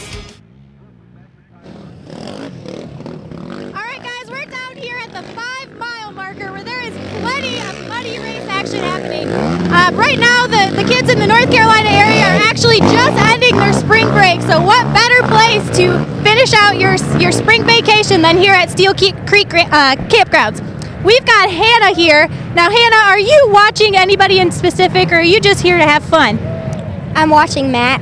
All right, Hannah's here watching her friend Matt, and we've got Allie here who's also watching Matt. We've got all these boys. Can you show everybody there on the camera how much fun you guys are having right now?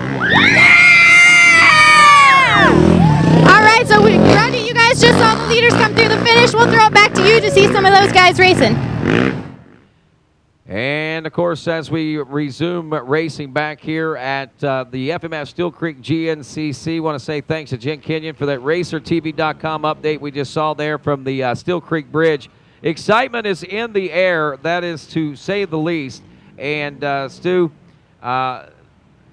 weather conditions, track conditions, I don't think they could be any more ideal and perfect than what they are right now.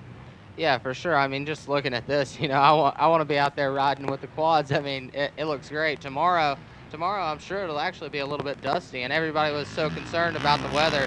And you know, like I mentioned earlier, the rain just runs right off these hills straight into the creeks, and shows the good dirt. So, you know, I feel that tomorrow may be a little bit dusty, but for the conditions today, I mean, it's looking great for these guys. An hour and 29 minutes into this race, about 14 minutes left before we should see lap 4 check in and a white flag for these riders. When this race started out today, it was rather interesting as the XC1 Hole Shot Award was up for grabs once again from our friends at Woodhead Racing and DeRisi Racing. $250, if I'm not mistaken, to the Hole Shot Award winner, and the anticipation of the rookie. And we even talked to him about it earlier today. He said, you know, that's about the fastest I am, and that's the chance I have to make those marks. Braden Hinthorn actually started his machine a little early. He was penalized after the first lap for 30 seconds. They held him up at the finish line region for 30 seconds, and that is a traditional GNCC false start penalty. So if you do false start, a lot of times it's to your best interest is to keep on going and take that 30 seconds at the end, try to get as much of a gap or as much ground gain as you can, try to alleviate that 30-second penalty. Of course, we don't want to say that out loud because we don't want people false starting and thinking they can get a minute ahead of everybody. But anyway, Hinthorn had his problems there on the starting line, and we saw the jump, and one of the best jumps I've seen by Chris Borch in a long time. Borch got the hole shot, picked up the hole shot award check, and led into the woods. And we knew that's where he wanted to be up front in the early part of the race because of the tight conditions of the FMF Steele Creek GNCC. However, you know, as the race wears on, Chris Bithell works his way into contention. He gets into the #1 spot. While those guys are all working their way up and battling for the #1 spot, we got guys, Stu Baylor, that had problems in that first turn, Walker Fowler being one of those. Yeah, you know, but Fowler's obviously well, he did make up the ground, and, you know, it seems that it's kind of slipping away from him right now, but, you know, Walker has the speed. We've seen it this year, we've seen it last year, we've seen it in XC2. You know, he's got the speed that he can catch this lead group if he really puts his head down. For sure, and as the race is worn on, we actually saw Kevin Yoho up there in a top 5 position. We saw Brian Cook back in 10th, now up to a 7th place position. McClure's been working his way up as well. But the main focus and theme of the race, though, I think since about the first lap and a half in the history books, is how much those front four began to stretch things out with Bithell, Borich, McGill, and Fowler there. And about another 30 seconds or so now back to McClure. I mean, they're really starting to stretch that out. And we saw the stretch out in Georgia a couple of races ago. But, you know, you even mentioned it earlier in the broadcast, and that is the fact that normally we don't see that happening in ATVs. They normally, the front 4 or 5, if they break away from the rest of the field, they're normally front 4 or 5 until the last half a lap of the race, whenever really everything starts going wild and crazy in the ATV world. Yeah, I mean, these guys kind of, especially Borch, you know, you see it from him every race, every week. You know, he comes into the race expecting to be in 5th place for the first half of the race. And, you know, last race at Georgia, we saw him and Fowler check out from the other guys. But, you know, we got to we got to remember the guys that we're forgetting to talk about. Of course, Bithell. Yeah. He was in that lead group. Yep. Same as Adam McGill. So it was the same 4 in that group. Yeah. But you know, the Bithell and McGill had some mechanical issues. But you know, that's part of GNCC racing. It is, and a very good point. As we are now an hour and 32.5 minutes into this race, it's going to be a 5-lap race. We are probably a little more than halfway through, or 2/3 of the way through this 4th lap of racing. They'll see a white flag when they come around from the finish line next time. And Bithell and Borch, the 2 Suzuki riders, still up front. And, you know, I got to wonder, I mean, a big program switch up there for Chris Bithell. How does a rider switch programs from being a full-on factory rider? And we saw it happen last year with Adam McGill, but how do those riders make those switches and seem to come out firing on all cylinders and maybe even stronger and better than they were the years previous whenever they were actually factory riders? Well, you know, there's a number of things that can really play a role. You know, of course, there's the whole mental side of things, where there's more pressure if you're under that factory rig. You know, there's a lot more pressure put on you by yourself to keep that ride, but also there's a lot more pressure by the team and everyone else that's counting on you. And you know, that could play a role. And also, whenever they're not on a factory ride, they get to choose what they want to ride. So these guys may love the bike that they're on. Exactly, and not only that, they can set it up the way they want to set it up. And that's one of the biggest issues that I think that Chris Bithell seems to have now that it's all over. He didn't really have any control over the setup, and that's the one thing that he likes. He says he feels better about setting the bike up, and he feels better about being mechanic on that bike, because if something goes wrong out there on the trail, he's going to know what it is. He's going to be able to fix it maybe a little quicker than someone else. Yeah, for sure. You know, that could be something. And you know, also I know when you're on that factory ride, your bike is brought to the track. I mean, you don't see it until it's race day. So you're not real comfortable with it. Yeah, and you know, my dad's actually my mechanic, and you know, I'm on the factory team, but he's my mechanic, and I get to ride my bike the day before the race and make sure everything's good. You know, my levers, any small changes that could have been made when the bars are off the bike, you know, anything that could go wrong, if I go put 30 minutes on it, I'll know that it's right. Right. And that's a good thing. And I tell you, we got some great footage, FMF PowerPoint that we talk about here at the FMF Steele Creek. That long uphill section that seems to take a lot of horsepower, and using an FMF pipe and silencer combination could be to your advantage here as we check in with our leaders coming through this section. Looks like just ahead of them we got lapped riders, as a matter of fact. And with that, you know, more lap traffic coming through there. We should be seeing those leaders check in, I believe, here pretty soon. And that, see how narrow that trail is, and I think that's given us, there's the leaders there, and the indication of how tight the woods are. And you see a lot of those down trees off to the side of the track. Back in 2005, when we had the major windstorm and the races actually got canceled on Sunday's motorcycle day because of the windstorms, that's another thing that has helped keep this track tough to pass on. You got big major logs, not just small trees and branches you got to run over, but full-size trees, mature trees that were blown over some 7 or 8 years ago in a freak windstorm that you have to contend with out there. Yeah, I mean, you know, I've said it a ton of times. You know, that's GNCC racing. You really don't know what to expect out here, and there's some sections where, especially the bike guys, we get a fairly good section. It's steep stuff, and there's huge logs, huge hills. You know, there's a lot of small trees here that are kind of bushy, that are super strong, and you don't really want to tangle up with one of those because they're just as bad as getting in with another rider. All right, an hour and now 36.5 minutes into this race. We saw Johnny Gallagher heading down the pro pits backwards a few moments ago. A quick gas splash and back out of the track. Jen Kenyon stands by over in the pits right now with a full report. Yeah, Rodney, like you said, we saw some craziness going on with Johnny Gallagher in the pits here. We got Jim Wise here to explain a little bit about what happened. Well, what we believe is usually pro runs the other direction, and so we're at the far end of it. So we're going to chalk it up to rider error because he should have stopped. I took off chasing him, and then he tried to take off again, but there was no way he was going to make the 4th lap. So he stopped like he should have. I give him gas, and off he went. Okay, so you gave him enough gas to suffice as a pit stop. All right. He's good to go. All right, so, you know, Johnny Gallagher's been doing this for a long time. If this is his first rider error, which I'm sure if you ask him it will be, then that's pretty good, right, guys? Yeah, I don't believe that. Thanks, Jen Kenyon. Jen down in the pits and Johnny Gallagher. Johnny G, man, I tell you, a true icon in this sport.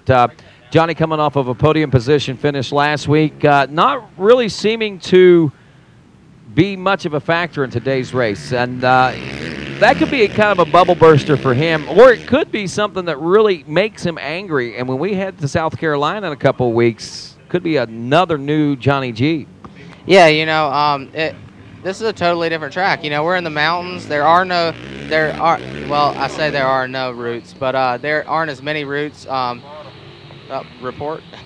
Actually, Barry Hawk, this is the first time I've got a clear reception of you, and we haven't really gotten any updates or anything, but let's talk and see what's going on. How's things shaping up out there as we head to the last lap?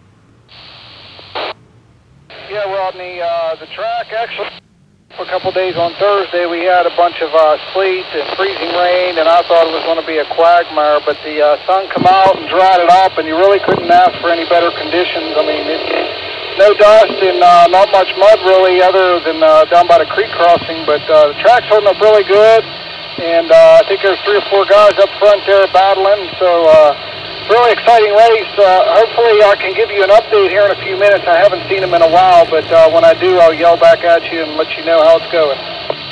10-4, Barry Hawk, appreciate that. And sounds like things are going just exactly as we anticipated it to be going out there as we approach the hour and 39-minute mark. And according to my calculations, we got about almost 4 minutes, and Stu says 3.5 minutes. So one way or the other, they're going to be here very soon. That's the important thing. But looking back over this, let's we kind of recap the XC1 Pro class there with Bithelborge, McGill, McClure, Fowler, Yoho, and all those guys. Just real quick though, big shout out to Brian Cook again, man. I mean, it's just good to see him back here, and to be able to come and race in this capacity as doing it for fun has got to be an exciting level for him too. Yeah, for sure. You know, he still stays in touch with the Mid-East, and well, you know, his wife, her dad actually runs the Mid-East, and he used to be the track boss here before. And actually, Bjorn Hamrick is working on the trail crew today as well with us. Wow, yeah. You know, I love working with Bjorn. I do all the Mid-East whenever I can, but are we getting an update?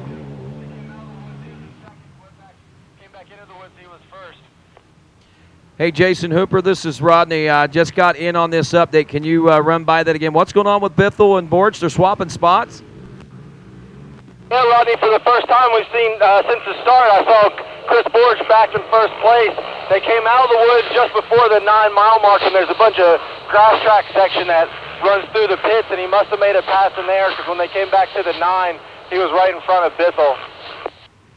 Wow, 10-4. So the tides are changing late in the race like we kind of expect, huh? Oh, yeah, maybe a lap earlier than the typical Chris Borge move, but you can tell that they have definitely picked up the pace. It seemed like the last couple laps they were just kind of checking each other out, but they've dropped the hammer now. Hey, just out of curiosity, what's the traffic looking like ahead of them? I know it's a good long track, and it's keeping these guys kind of spread out, but is there much of a lap traffic that's ahead of them right now? It's sporadic, Rodney. I mean, there's riders, but there's not like a train of them or anything like that. They're all pretty well spread out. So this is a good racer's day. If you can find the line, you're not going to shouldn't have to worry about too much other obstacles then. No, I wouldn't think so. And we were talking before the race. We were setting up, camera spots where Borge just made the pass, but we figured it'd be the last lap. Didn't think it would be this early. Guess we're going to have to start thinking a little bit ahead of him then, huh? Well, Chris Bort. He works. He gets lines picked out. Must have given it a shot and see if it worked, and it did. Hey, if nothing else, it'll be there next lap too. Exactly. Well, there you go. Jason Hooper from NBC Sports TV crew out there with us. We've got the Racer TV crew working in conjunction with those guys right now as well. I mean, talk about coverage. I have never seen so much of a GNCC myself. We got to see some good FMF PowerPoint footage today. Leaders are due in any time. 1, 2, and let's listen to some radio traffic, I think, if it's still going. But they're saying that the leaders are. See them right before they get to the old house with the FMF banner, if that helps. So they're communicating, getting camera shots and positions set up right now. And we're going to see for ourselves, for the first time across the world, Chris Borge back in the lead here at the FMF Steele Creek GNCC. It's likely. We don't know that to be 100% sure, but most likely that be the case. And there they come, and it is CB1 out front, CB4 back in the number 2 spot. And these guys nose to tail literally as they roll toward the finish line, and that is another yellow machine behind them. No, it isn't. It's just my eyes. That's still the 521 machine of Adam McGill right there in the hunt. So the top 3 nose to tail as they come into the finish line region. And look at this. I can almost see McGill looking for something there in the last lap. Those guys side by side coming into the finish line itself. If that was a pass made in the scoring zone, that was actually an illegal pass. You're not allowed to pass in that zone, in that area. So passing in the scoring zone, they're talking about it. So I don't know what kind of penalties are going to be resulting from that. I don't know if it's a position penalty, if it's a timing penalty, or what. But there is some protocol that has been set up for that in particular. But man, had that happen. What's going on with Fowler back there right now? Well, it looks like he's a little bit closer to the lead group than we saw last lap. So we talk about his speed and his confidence. He may catch up to these guys, and if Bithell does get a penalty, maybe we'll see Fowler on the podium. Wow, they went through the finish line barrels at exactly the same time. 0, 0, 0, 0, 0, 0 is what is listed in the separation between Bithell and Borch. So I guess it's anybody's call. Who was really in the lead? Who really made the pass there? If they both checked in at the exact same time like that. I mean, look, what, 15:03, 18.718 on the clock. Wow. Exact. I've never seen it scored like that before. So, can Bithell be I mean, that leads to the question: is it penalizable now? Honestly, I'm not sure. I would hate to see the penalty for that. Apparently he was already going for the pass before. That's where we got to go into that. That's where you got to look into it. Yeah, it would be penalizable because he was going for the pass going into the finish line. So therefore, yeah, technically it would probably still be an infraction. We'll let the officials figure that out. I'm not even going to stick my nose in that. But regardless, big things going on there. Bithell, Borge, McGill, Fowler, McClure, your top 5. Fowler has pulled to within now 32 seconds actually of Adam McGill. We got Tim Cotter, Director of Operations, joining us now here in the Racer TV webcast booth. Tim, what's going on? I tell you, I got a big smile on my face. There's no doubt about it. It's been a great day for racing here. Wonderful atmosphere. Those of you that are watching at home, I got a bonus for you. If you go to TotoCast and just register, it doesn't cost any money. You can do it while this is going on. Just register. Some lucky winner that registers today is going to get $250 of AMSOIL product. That's $250 bucks. Stuart Baylor, you're not eligible to apply. But those of you that are at home, just click on and register. That way we know who you are. We can email you. We can keep up to date. And you got a chance of making $250 of AMSOIL product. Rodney, this is a great day. I sat in your chair here for a little bit. It's a tough job, mind you. But I've been out amongst the racetrack and seeing the fans here. There's a pile of people here at Steele Creek. It's a good deal. And Tim, being director of operations and everything with Racer Productions, and you mentioned it earlier, this a picture postcard day. I call it a Chamber of Commerce Day. And speaking of which, I mean, what's really neat, the Chamber of Commerce around here gets into this. This is one of the most highly attended fan-wise events that we've got on the It's a premier event, just like you said.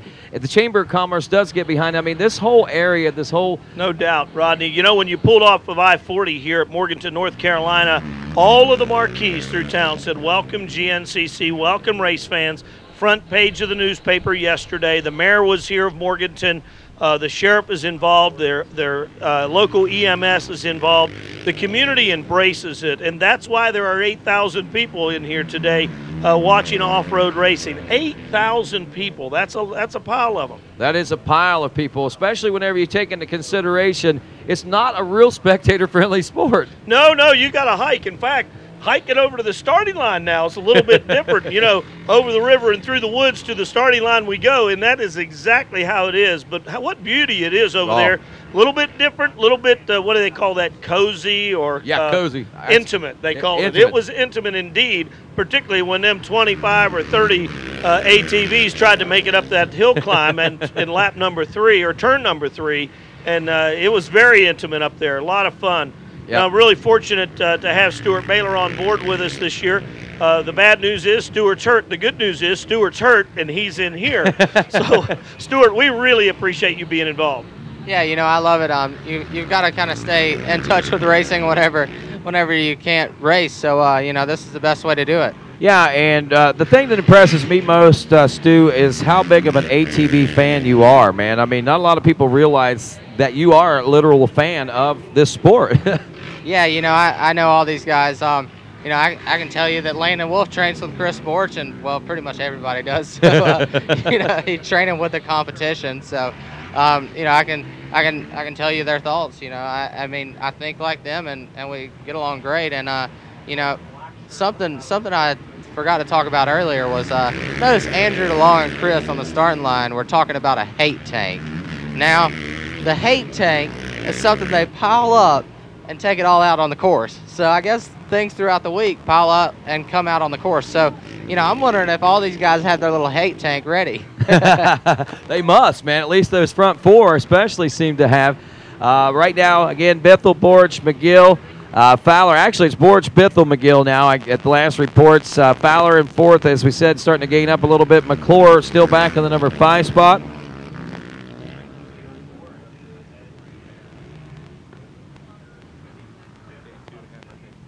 Well, I'll tell you what, we've got some great things going on as we'll check in with the XC2 Pro Lights, or Pro-Am here in just a moment. We've only got the top 7 in with 4 laps complete, but a special treat for GNCC racers from all around the world, and that, of course, is our special guest and welcoming back Lieutenant Trail Boss Bjorn Hamrick for a special race. And Bjorn Hamrick is out on the racetrack, out, I think, someplace near the 2.5-mile marker. But Bjorn, you on radio with us right now, bud? This is about the AMSOIL 3-mile marker mud hole right here at the back of the pit. They'll be here in a minute. I'm going to go give it an update. 10-4, Bjorn, and we just want to say thanks for coming out and being a part of the FMS Steele Creek GNCC, and it's good to see you back in the trenches out here with us, man. Every weekend, just not here. I know you got the Mid-East thing going on every weekend as well. Bjorn's a busy individual, so that all works out well. He's out at the AMSOIL 3-mile marker, and we're going to be getting that update coming in from him here in just a few moments. But Bjorn is always the one that gave the updates, and not only updates, but riders' meetings and things like that a few years ago. And he went on to bigger and better things in his life, and being a grandpa, one of those of Brian Cook and Bonnie Cook's baby, and soon-to-be babies, and his own series. So white flag continues to wave here at the finish line while we wait for updates from the 3-mile marker. And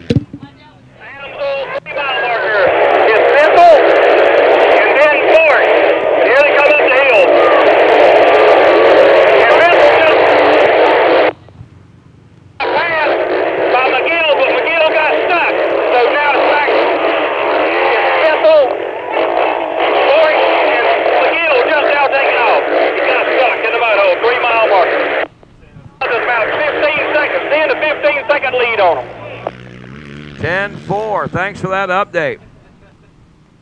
Wow, you could hear the excitement.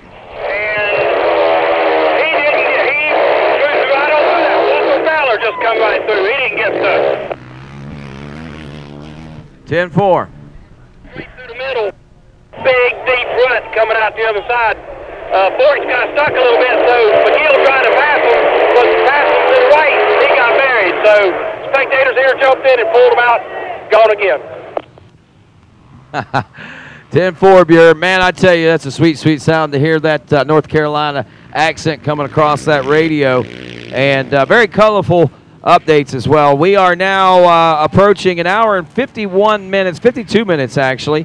And according to calculations, just 18 minutes from a checker flag coming out, which will put us somewhere in the neighborhood of about an hour and or 2 hour and 10 minute race. Remember, if we would have gone 4 laps, we would have been short. This way, we're only about 10 minutes over, but we are within the criteria of where we need to be. All right, taking a look at that Pro-Am class now. Let's take a look at that. And Pat McGuire.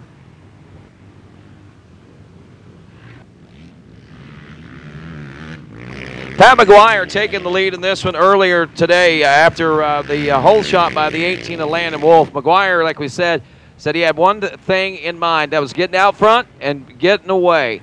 And he has done that. A 3-minute and 23-second lead over second place ride, the 25 of Fred Marley. Bryson Neal, remember, he was in 7th place a couple laps ago. What did I say?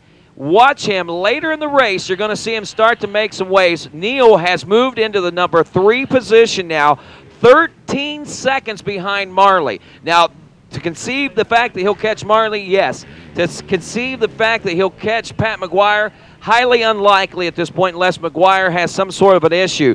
But Bryson Neal, my friends, proving the point right here, right now. This young XC2 Pro-Am rookie is no fluke. He's doing exactly what he did in all the classes leading up to this one in the XC2 Pro-Am. And again, I say, Chris Borich, look out, my friend. The young lords are charging for your kingdom someday, my friend. I think that Bryson Neal be right there on the forefront with a lot of them. Landon Wolf be another one. He's running back in the number 4 spot right now. Chad Jones, 5th place, the 220. Now, remember Chad? He finished 4th in Georgia. He was running 3rd there earlier today, so some good commendable rides by him, and he's staying solid and strong there. Tommy Kuntz is running 6th aboard the number 39 out of Fayetteville, Pennsylvania. Nathan Walpe, the 26 and 7th. Mike Lancaster is 8th. Brody Livingood is up to 9th. Josh Merritt drops back one into the number 10 spot in the XC2 Pro-Am class. Let's go ahead and do a quick Parts Unlimited rundown. And before we do that, let's go ahead and Barry Hawk has made his way into the trailer. And Barry, I know you've been out, you've been busy, man. You got your hands full out there in these mountains of North Carolina. But again, just a phenomenal battle and a phenomenal race that we had going on here. And it's just amazing how, again, we see that same cat and mouse game starting to develop out there with Chris Borich and the rest of the field. Yeah, those guys are going at it. I heard Bjorn give an update, and McGill lost some time there, but whenever those guys come by, he was about 12 seconds back. So, but another interesting thing is I noticed Borich is really muddy. I don't know if he had a get off or just from being behind those guys or whatever, but his whole shoulder and side was really muddy. So that's something maybe at the finish you could talk to him about and see what he has to say about that. But it's definitely good racing out there, and track's holding up really good. So it's exciting. What are the bike guys looking forward to tomorrow? I mean, perfect conditions for ATVs right now. Yeah, it's perfect conditions out there. The bike guys tomorrow are it should hold up really good for the guys. I think some spots are going to get rough. This place is notorious for getting rough, and the weather that we had on Thursday held the dust down, but it's definitely going to get rough out there. I remember back in, I think, 2007, the track got really, really rough, and the guys were, if I remember correctly, I was the only one up on the podium. So the second and third place, I think, were too beat to even get up there. So it's going to get rough tomorrow, but is that the one where you and Kearney went at it right down to the wire? Yep, exactly. Kearney, I passed him about 10 feet from the finish, and he was pretty beat after the race, and I remember Watts got third and he was beaten. What was interesting was my wife and my mechanic sprayed the second and third place champagne, so it was definitely a memorable day. No doubt. I forgot about, but you're right. Yeah, neither one of them made it, and I do remember that. So, all right, we got an update coming in. Thanks, Barry Hawk.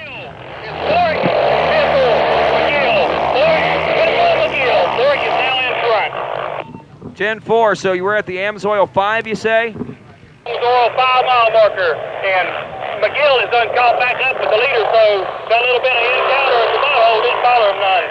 I'll give you another update just a second, a half-mile later. Gen 4, wow. Wow, so that's something to be said about McGill right now. McGill might be trying to save some cards to play you last. He might have one or two up his sleeve as well.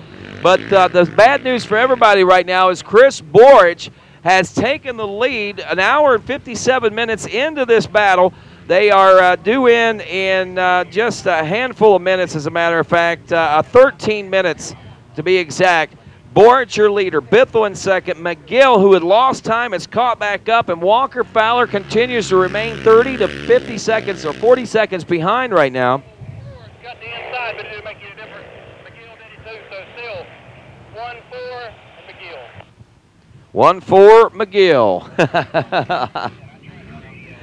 So with that, the final lap coming down, we're less than 13 minutes in. We talked earlier in the race about top finishing and top 10s and top 20 overalls. Right now, it's all XC1 in the top 12 rides, except for Pat McGuire. McGuire is running 7th overall right now from the XC2 Pro-Am class. And then the XC2 Pro Class second place, Fred Marley is 13th. Bryson Neal is 14th overall, third in that class, 13 seconds back, turning about a 20-second faster lap time than what Marley was last time around. But top amateur right now, things are tightening up there. We got a big change going on. What happened to Marshall Goings? Remember?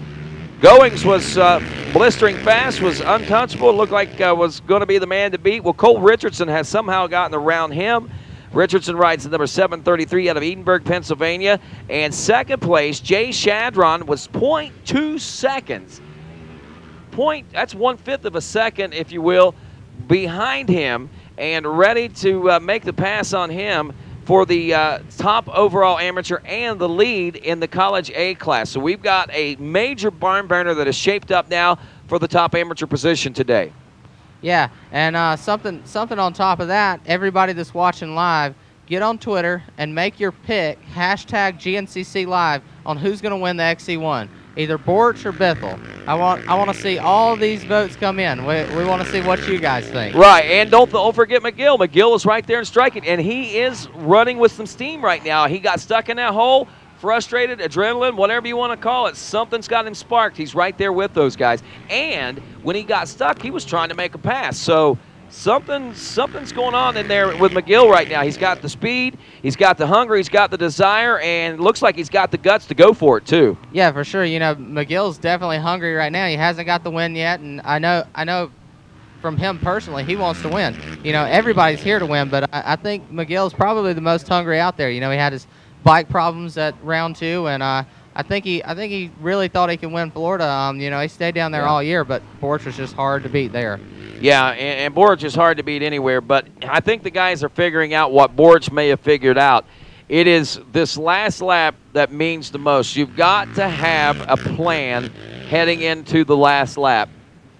And not just one plan. You've got to have several options available, because option A may not be available. Option B might be available, but option C might need to be taken because he had another option out there, and you guys might be going back and forth. So a lot of studying, I think, goes on, and not only before the race when they walk the track, but also during the race, and seeing how those riders, what lines they take each time, and how it all develops as the day develops. And I didn't hear the update. I was listening to somebody else at the time, but you know, I don't know how far McGill was when he came out of that mud hole, but about 15 seconds. 15 seconds. But there is one thing that I do know. It's hard to catch that lead group when they're battling, but this is the track to do it if you're going to do it. And another thing, if they blow their opportunity, that's one of the only passing places on the track until you come into the finish line to get around the guys here. You know, it's so single line. I know, and, you know, watching as they were coming into that final lap, the white flag, that chicane section around the FMF house and down and around, it was almost those second and third place guys were literally studying what the ones in front of them were doing. McGill was studying Borch was studying Bithell in case it came down to a last lap shootout into that section of the racetrack. And I think, honestly, if McGill is there, watch out. Like I said, he's got the guts to go for it. We saw that in the mud hole. I think he's going to have the guts to go for it out here at the finish line, too, because he is that hungry. He is that determined right now. Yeah, and, you know, Barry actually is the last one I've seen it happen here with.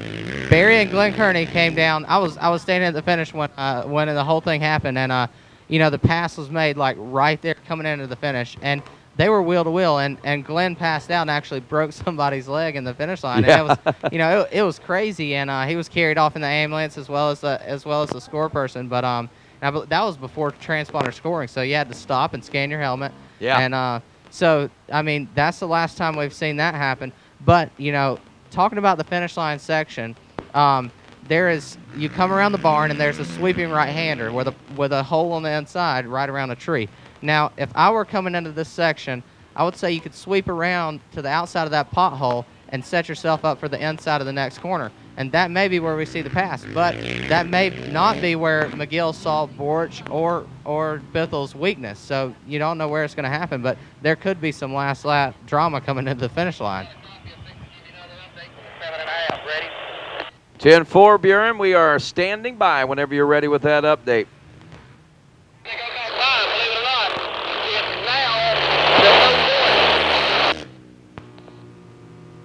Now the number one up. I didn't see a board. Repeat. From the 7.5 mile AM zone, 7.5 mile marker is Bithell and McGill. And negative on a Chris Borch. Is that what you're saying? Chris Borch. Now, there were 3 riders that went by me pretty fast right here, so go over to the 8 mile marker to the hill climb and see if he comes by. 10-4. Wow. So unless Buren missed him there, something might have happened to Chris Borch. I'm not going to go out on a limb and say it just yet, but he said there were 3 riders that came by. But regardless, the intensity of this battle, I believe, could warrant a situation like that unfolding, with especially the hunger that both McGill and Bithell have right now. What was that again, Buren? It's this little tight section up here. That might be what he's doing. He might be resting too. Ah. Tight section they couldn't pass. So that might have been important, but I'm not going to say it was. I'm going up there to check to make sure. Well, it gets confusing, and like somebody was saying, Barry, he's talking about the mud that Chris Borch had on him. He was kind of covered up in mud, a little tough to read on there sometimes, so maybe he did sneak by him without him seeing him. We'll know more in a minute, though. I know that for sure. Actually, about 5 minutes to be exact. And a lot of folks we need to say thanks to out there as we wait for this. We're 5 minutes out. Real quick recap once again. The early part of this race, it was Chris Borch that took the whole shot. Braden Henthorn, prior to the waving the green flag, actually. Come back, update. Just came out here, coming into the field section behind the pro pits, and Borch is in the lead. Ah, 10-4, and that's what we were kind of thinking. Jason Duper says Buren must be a little rusty. I tell you what it is. Like I said, it's just tough to see. And Chris Borch is right where he wants to be. He's out front in the lead, out near the 9 mile marker is what we're getting reports of right now. But anyway, it's been basically this battle we've seen all day between Borch, Bithell, McGill. Now, Bithell has pretty much led most of the race most of the day. McGill has been right there in the hunt. Well, we are about 4 minutes out from checker flag. Folks, stand by. We'll be back with more from the FMF Steele Creek GNCC. 300 searing degrees. 750 pounds of metal twisting torque. 900 hard charging horses. You will never punish your motor oil like this. But it's good to know you could. AMSOIL. Push it to the limit. What do you call a machine that combines precision engineered handling, industry-leading power, and a rider-focused design? We call it a Can-Am. From the essentials to fully loaded, you'll find that same combination in every ATV and side-by-side we build. And right now, get your own for as low as $149 a month. Can-Am, the ride says it all. Are you ready to race? Appalachian Off-Road Motorcycles and Cross Lanes has everything you need to start racing. Huge inventory of ready-to-race KTM motocross and cross-country bikes in stock. Appalachian Off-Road Motorcycles is also a KTM Orange Brigade ATV dealer. We are one of the top KTM parts, accessories, and apparel dealers in the world. Stop in our showroom or check out our industry-leading website featuring KTM parts, accessories, apparel, videos, product previews, and more. Appalachian Off-Road Motorcycles. Rev it. Welcome back to GNCC in the Steele Creek GNCC. And Bjorn Hamrick got an update coming in. What's going on, Bjorn?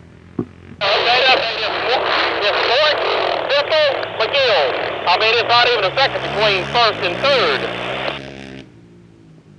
Wow, 10-4. And they should be coming off the mountain here soon? 2 minutes, they'll be coming off that mountain. All right, so about 2 minutes and they'll be coming off the mountain now, down out of that ravine there, Stu Baylor.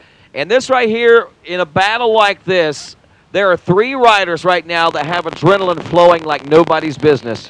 Yeah, you know, like I said, we could see some drama in the finish line, and it may happen in the woods, but either way we look at it, I have a feeling there's going to be some bumping coming through this finish line section. Yeah, for sure, and we're going to get to see it. We're going to get to see the drama, I think, unfold right here before our very eyes at the FMF Steele Creek GNCC. 2 hours and 9 minutes almost now. See that young lady right there in the pink shirt? If you're watching Racer TV, that's Chris Borich's mom. So whenever the leaders come around the turn, you're going to see, I'm sure, some sort of reaction from her. And whether or not Chris is out front is probably going to deem how intense of reaction we're going to see out of Miss Borich, Mama Borich there, as we call her here around the pro pits. But regardless, she, like every one of us, anticipating their arrival. Less than a minute, according to my calculations, before we see them roll in here for the checker flag at the FMF Steele Creek GNCC. And already, look at her. She's the nervous walk is starting, Stu Baylor. There they are. And Chris Borich emerges from the mountains by himself with no goggles. And no goggles. That's confidence right there, I believe. Chris Borich rounded. There's Chris Bithell back in the number 2 spot, and it looks like the 5-2-1 of Adam McGill back in the number 3 spot. And unfortunately, none of these riders in the drama that we had expected and anticipated and hoped for going to develop. But what is going to develop? Chris Borich, one step closer to being the all-time winningest GNCC racer of all time and the FMF Steele Creek GNCC champion for 2013. Borich making his way in. Bithell right there behind him. And there you see Adam McGill's pops there. Papa McGill, he's congratulating both the first and second place. Congratulating Adam McGill there as well. So, man, I know, like I said, the adrenaline, the focus that these guys had going through that final lap, man. I mean, other than Chris Borich, it's got to be a major letdown for Bithell and McGill right now, especially knowing they were so close. Yeah, and you know, it sucks to see him get this big of a lead. You want to see it interesting, but you know, it's also awesome that he's got that big lead. You know, it's cool for Chris, and you know, he had his struggles here last year, but you know, he bounced back and he showed these guys that he's the man to beat. Yeah, and we're watching down right now. Look, maybe Chris Bithell is pretty happy right there. We see a big smile on his face right now. He did lead a good part of this race today, and you know, his new program and stuff this year, he's already a little farther ahead than he was a year ago. So maybe he does have right and reason to be smiling right now. Yeah, and you know he was close enough, and now Chris knows. Well, Chris knows that the other Chris can run with him, and also Adam knows that he can run with these guys. So next race could shape up to be even better. That's CB1 and CB4s. Wow, this is going to be exciting. And then, of course, McGill, the 521. Walker Fowler checks in, and he's 47 seconds, almost 48 seconds back in the number 4 spot. Not a traditional place for Walker Fowler, but, man, as the race wore on, you could tell that it was starting to take its toll. The intensity of that battle really heightened there at one point. A lot of energy was exerted, to say the least. Fowler walks over and congratulates Chris Borich and the folks. And as a matter of fact, Chris Borich is standing by right now as we head down to the finish line with our FMF Steele Creek GNCC champ, Jen Kenyon and Chris Borich.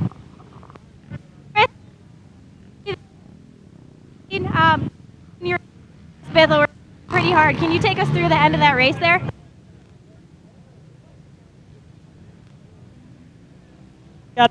I got the whole got out front early and trying to get a little cold here, but bike was working great. It felt great out there, and it was a lot of fun battling when I'm out. I mean, it seems like we're just out on a trail. We're actually as hard as we can as we train together and stuff. So it's definitely a good time, and congrats to him as well. All right, it's funny that you say you're out on a trail ride, because it seems to everybody else besides you that you are more on a mission earlier on in the races than you ever have been before. When's the last time you've gotten a hole shot? I think that's got to have been a while, right? It's been years.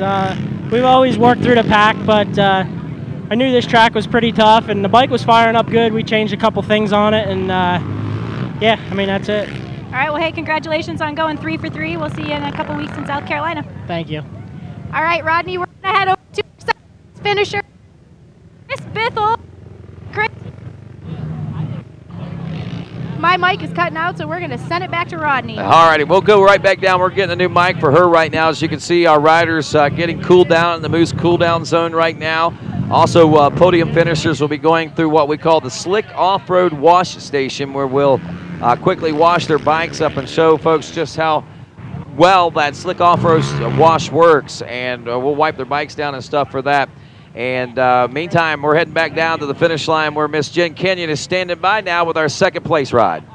All right, Rodney, we're back here with a working mic. We've got Chris Bithell. Chris, you just look happy, so tell us about the end of that race there. Yeah, I mean, it couldn't have been more fun. You know, I got out to a good start, got out to the lead. Most of the day I just held it out there. It was nice to not eat the dust and the rocks all day. But, you know, I was just kind of keeping a steady pace, and then, you know, usually last lap we all gunned for it, but it was like second to last lap when a 2-lap card come out. I think everybody wanted a piece of it, so we just kicked it up from there. And, I mean, it couldn't have been more fun. Me and Chris battling back and forth.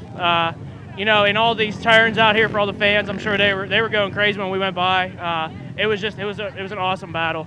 Yeah, it was an exciting race just from everything that we saw. Now, we've seen you running up front and actually probably leading more laps than anyone else this year, but this is the first time that you've really put together, and I think probably the hardest fought finish you've had. Is there something different going on? You know, how's the new Suzuki working out? It's been really working good. Today, you know, was just a phenomenal day. I don't know what it was. Everything was working perfect. The shocks were just working. Just everything on it was awesome today. Just spot on. And, you know, that it showed. You know, we come out and really just put on a show. We walked away, I think, from everybody. And us, the top three, man, we never looked back. And, you know, I don't know what it was that really was today, but, you know, I was leading, and I'm not really one to lead. You know, I sit back and watch everybody, but, you know, whenever you can lead, you might as well, you know, get a clean breath of air. And, you know, you just got to take it. And, you know, when it's time to go, it's time to go. And, you know, he got around me the second to last lap, and he set a pretty good pace. So I followed Chris for a little while, and then we come in here to the finish line, and I was just messing around. I got the turn right, and I had a run on him, and we both braked into the white flag, and like he just kind of like let me go, and I tried to let him go, but I ended up getting out in front of him, and you know, and then we took it from there. But I think McGill bobbled in the mud hole the last lap, and we got out to a little bit of a lead, and And I let Chris around a little bit because I wanted him to just break away, and I didn't want to have to, have McGill on my tail again to make it an easier finish. And that's what we did. Chris made a few mistakes at the end, though, and I saw him. I don't know if he just made a few mistakes, so I gunned it from there. I said, this might be my race, so I got it going, but it just wasn't enough. Hey, but you know what? It's so exciting to see you up here. We're happy to see what the rest of the season is going to hold. Oh, it was an awesome race today. I want to thank all the fans out here. I had a lot of friends come down and my family, but this North Carolina crowd is something else. They sure are. Rodney, we'll send it back up to you. All right, thanks a lot, Jen Kenyon. And, pretty exciting. And, to hear the explanation of what happened there, and, we watched heading into the white flag where Chris Bithell got around Chris Borich right there. And sounds to me like actually Chris Borich let Chris Bithell go by him right there. So I don't think there was any types of infractions or anything to worry about there. It's just a pretty blatant place, I guess, for something like that to happen. But regardless, looks like both those guys are savvy and okay with what was going on there. And I think that Chris Borich actually had Chris Bithell go around him. So that's good for Chris Bithell, if nothing else. And we're going to head back down to our third place finisher of Adam McGill. McGill, a spectacular ride today, race day, as much in the action as he was, rather quiet. We saw him come to life there in the final lap. He made up some major ground after getting stuck in the mud hole, riding somewhat aggressively. But what happened there in that last mile or so, or last half mile actually, when those guys were so close together, nose to tail, not even a second separating first to third, and then they were somewhere in the neighborhood of 3 seconds to 5 seconds apart when they came to the finish line. Fowler took fourth, McClure took fifth, Yoho in sixth, Braden Hinthorn in seventh, Eric Hoyland is eighth, Johnny Gallagher took a ninth place position finish, and Jeffrey Pickens rounded out the top 10. Jen Kenyon is standing by down at the finish line right now with our third place position finisher, Adam McGill. All right, thanks, Rodney. We're here with Adam McGill. Adam, you came off of a kind of a rough 11th place finish at round 2. You had some bike problems, but it looks like you've bounced back really well. And let us know what happened out there.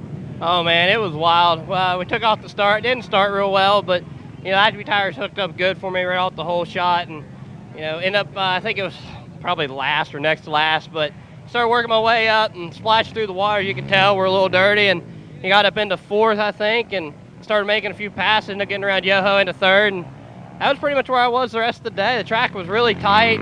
It flowed really well once you got like on the roads and stuff, but man, they set up one heck of a tight course, and I'm glad to be out of here with a third. I wanted to go a little better, and Borich and Bithell, they were rolling well, and there were a few times they got pretty tight, pretty close together, and I was like, all right, they're going to tangle, and I'm going to, make a pass, and nothing. But, them guys ride good, they ride fast, and they ride clean, but rubbing is racing. They didn't take each other out. One hit another one, they kind of let each other go. So, it's good racing. No one got hurt, but glad to put the Precision, Baldwin, Custom Axis, Lone Star RG, ITP Honda back on the box once again. Yeah, for sure. Now, really quick, we got reports that you crashed there at the end, or you got stuck in a mud hole. I'm sorry. Can you maybe just explain a little bit about that?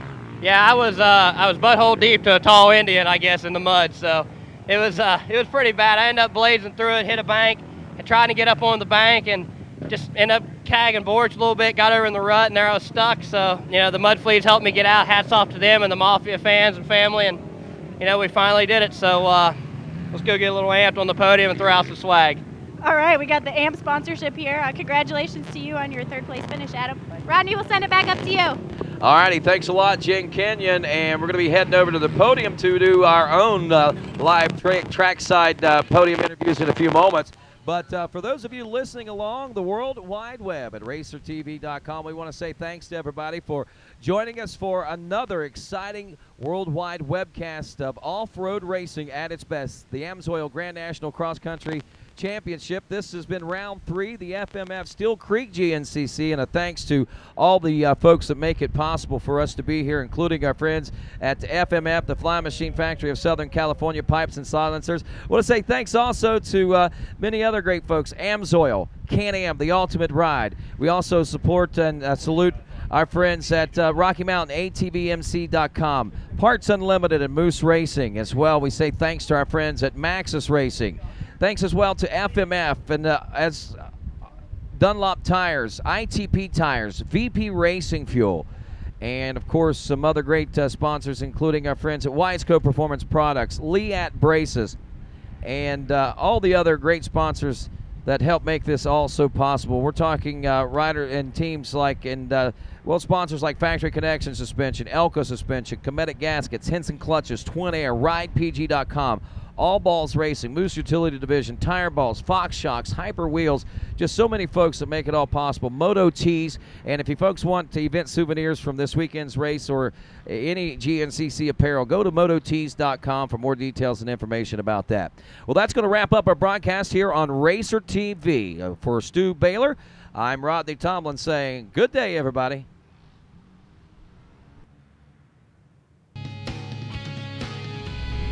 Hi, this is Tanner Harding, and today we're going to take a walk around Caleb's 2013 KTM 350 XCF.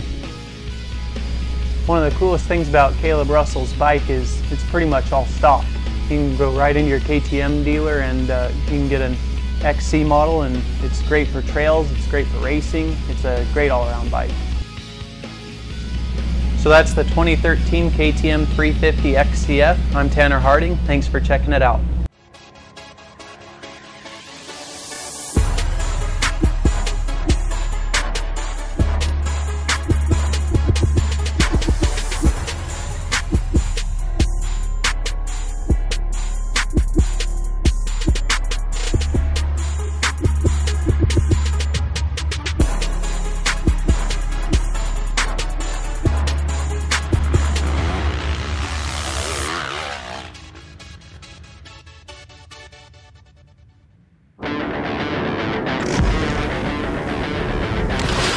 Sometimes you come across something so different, you just have to stop and check it out.